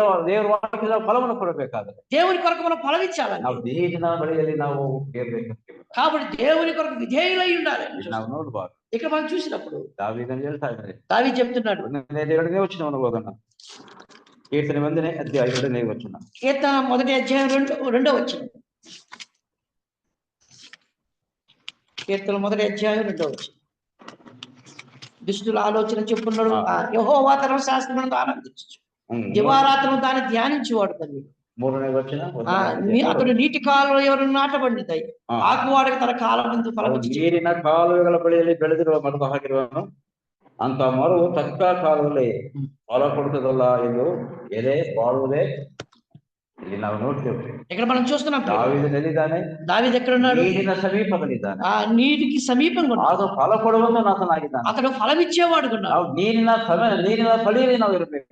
నీటి కాలువల ఎద్దు ఉండాలి మనం. ನೀರು ದೇವರ ವಾಕ್ಯ, ನೀರು ಅಂತೆ దేవుని ಆ వాక్యం ದೇವರ ವಾಕ್ಯದ ಬಳಿಗೆ ಬರ್ಬೇಕು. దేవుని వాక్యం దగ్గరికి ದೇವರ రావాలి ವಾಕ್ಯವನ್ನು ಓದಬೇಕು. దేవుని వాక్యాన్ని చదవాలి ದೇವರ ವಾಕ್ಯವನ್ನು ಧ್ಯಾನ ಮಾಡಬೇಕು. దేవుని వాక్యాన్ని ಆ ధ్యానించాలి ದೇವರ ವಾಕ್ಯವನ್ನು ಹೃದಯದಲ್ಲಿ ಇಟ್ಕೊಳ್ಬೇಕು. ఆ దేవుని వాక్యం హృదయంలో ఉంచుకోవాలి ದೇವರ ವಾಕ್ಯವನ್ನು ಧ್ಯಾನ ಮಾಡೋದ್ರ ಮೂಲಕವಾಗಿ దేవుని వాక్యం ధ్యానించడం ద్వారా ದೇವರಿಗೆ ಸರಿಯಾದಂತ ರೀತಿಯ ಫಲ ಕೊಡ್ಲಿಕ್ಕೆ ಸಾಧ್ಯ. దేవునికి సరైన సమయంలో ఫలం ದೇವರ ఇచ్చేవాడు ವಾಕ್ಯವನ್ನು ಓದದೇ ಇದ್ರೆ దేవుని వాక్యం ಅದು చదవకపోయినట్టు ಯಾವ ವಿಧದಲ್ಲೂ ಕೂಡ ದೇವರಿಗೆ ಫಲವನ್ನು ಕೊಡ್ಲಿಕ್ಕೆ ಸಾಧ್ಯ. ఏ విధంగా ఫలం ఇచ్చడానికి సాధ్యం ದೇವರಿಗೆ కాదు. ಫಲವನ್ನು ಕೊಡಬೇಕಾ? దేవుని వాక్యం దేవునికి ఫలం ఇవ్వాలన్నా ದೇವರ ವಾಕ್ಯವನ್ನು ಓದುವಂತವರಾಗಿರ್ಬೇಕು. దేవుని వాక్యాన్ని చదివేవారు ఉండాలి. ದೇವರ ವಾಕ್ಯದ ಮೂಲಕವಾಗಿ ಫಲವನ್ನು ಕೊಡುವಂತವರಾಗಿ దేవుని వాక్యం ద్వారా మనం ಆ ఫలం ನೀರು ದೇವರ ఇచ్చేవారు ವಾಕ್ಯ. అది దేవుని వాక్యం ದೇವರ ವಾಕ್ಯ ನಾವು ನೋಡ್ತೇವೆ. ఇక్కడ మనం చూస్తున్నప్పుడు ಮಲಾಕಿ ಗ್ರಂಥ 2ನೇ ಅಧ್ಯಾಯ 1ನೇ ವಚನದಲ್ಲಿ ನಾವು ನೋಡ್ತೇವೆ. మలాకి గ్రంథం మొదటి అధ్యాయంలో ದೇವರನ್ನ ಘನಪಡಿಸಬೇಕೆಂಬುದಾಗಿ ದೇವರ ಆಜ್ಞೆ. దేవుని ఘనపరచాలని దేవుని వాక్యం ನಾವು ದೇವರನ್ನ ಘನಪಡಿಸಬೇಕೆಂಬುದಾಗಿ ದೇವರನ್ನ ಮಹಿಮೆ ಪಡಿಸಬೇಕೆಂಬುದಾಗಿ ದೇವರ ಆಜ್ಞೆ ಇದೆ. కాబట్టి మనకు కూడా దేవునికి ఆజ్ఞ ఇవ్వబడ్డది దేవుని మహిమపరచాలని ఆజ్ఞ. ದೇವರನ್ನ ಮಹಿಮೆ ಪಡಿಸಬೇಕಾದ್ರೆ దేవుని మహిమపరచాలంటే ಒಂದು ದೈವ ಕೃಪೆ. మొదటగా దైవ కృప కలిగి ದೇವರು ఉండాలి. ನಮಗೆ ದೈವ ಕೃಪೆಯನ್ನು ಅದನ್ನು ಕೊಟ್ಟಿದ್ದಾರೆ. కాబట్టి దైవ కృప మనకు ಆ అనుగ్రహించాడు ದೈವ ಕೃಪೆ ಮೂಲಕವಾಗಿ ఆ దైవ కృప ద్వారా ಆ ಕೃತಜ್ಞತೆ ಮೂಲಕವಾಗಿ ఆ కృతజ్ఞత ಆ ద్వారా ದೇವರಿಗೆ ಮಹಿಮೆಯನ್ನು ಕೊಡುವಂತಾಗಿ దేవునికి మహిమ ఇచ్చేవారు ಎರಡನೇದಾಗಿ ನಾವು ನೋಡ್ತೇವೆ. రెండోదిగా మనం చూస్తాం ಕ್ರಿಸ್ತನು ತನ್ನ ಮಕ್ಕಳನ್ನು ಸೇರಿಸಿಕೊಂಡ ಪ್ರಕಾರ ఆ క్రీస్తు తన ఈ నామం పెట్టి చేర్చుకున్న ನಾವು ಕೂಡ ಸೇರಿಸಿಕೊಳ್ಳುವುದಾದ್ರೆ క్రీస్తు మనల్ని ఏ విధంగా చేర్చుకున్నాడో ఆ ಸಹೋದರರ విధంగా ಪ್ರೀತಿ చేర్చుకున్నాడు. ನಮ್ಮಲ್ಲಿದ್ದರೆ అలాగా చేర్చుకుంటే ಅದು ದೇವರಿಗೆ ಮಹಿಮೆ. అది దేవునికి మహిమ ఉంటుంది ಅದು ಮಾತ್ರವಲ್ಲ ಪ್ರಿಯ. అంత మాత్రమే కాదు ಆಹಾರದಲ್ಲಿ ಪ್ರತ್ಯಕ್ಷತೆ, ఆహారంలో ప్రత్యేక ನಂಬಿಕೆ ಜೀವಿತದಲ್ಲಿ, నమ్మకం జీవితంలో ಪರಿಶುದ್ಧ ಜೀವಿತದಲ್ಲಿ, పరిశుద్ధ జీవితంలో ಫಲ ಕೊಡುವ ವಿಷಯದಲ್ಲಿ ఫలం ఇచ్చే దాంట్లో ಅದು ದೇವರಿಗೆ ಮಹಿಮೆ. దేవునికి మహిమ ఉంటుంది ದೇವರಿಗೆ ಮಾತ್ರ ನಮಗಾಗಿ ಆಶೀರ್ವಾದ. దేవుడు ఈ మాటలు ఆశ్రదించింది శ్రేష్టమైన వాక్యాన్ని దేవుడు తన దాసుల ద్వారా మనకు అందించి ఉంటుండగా దేవునికి మహిమ కలుగును గాక. ఈ విషయాల కొరకు మన మధ్యలో వెంకటరెడ్డి బ్రదర్ ప్రార్థన చేస్తాడు. తర్వాత మహేష్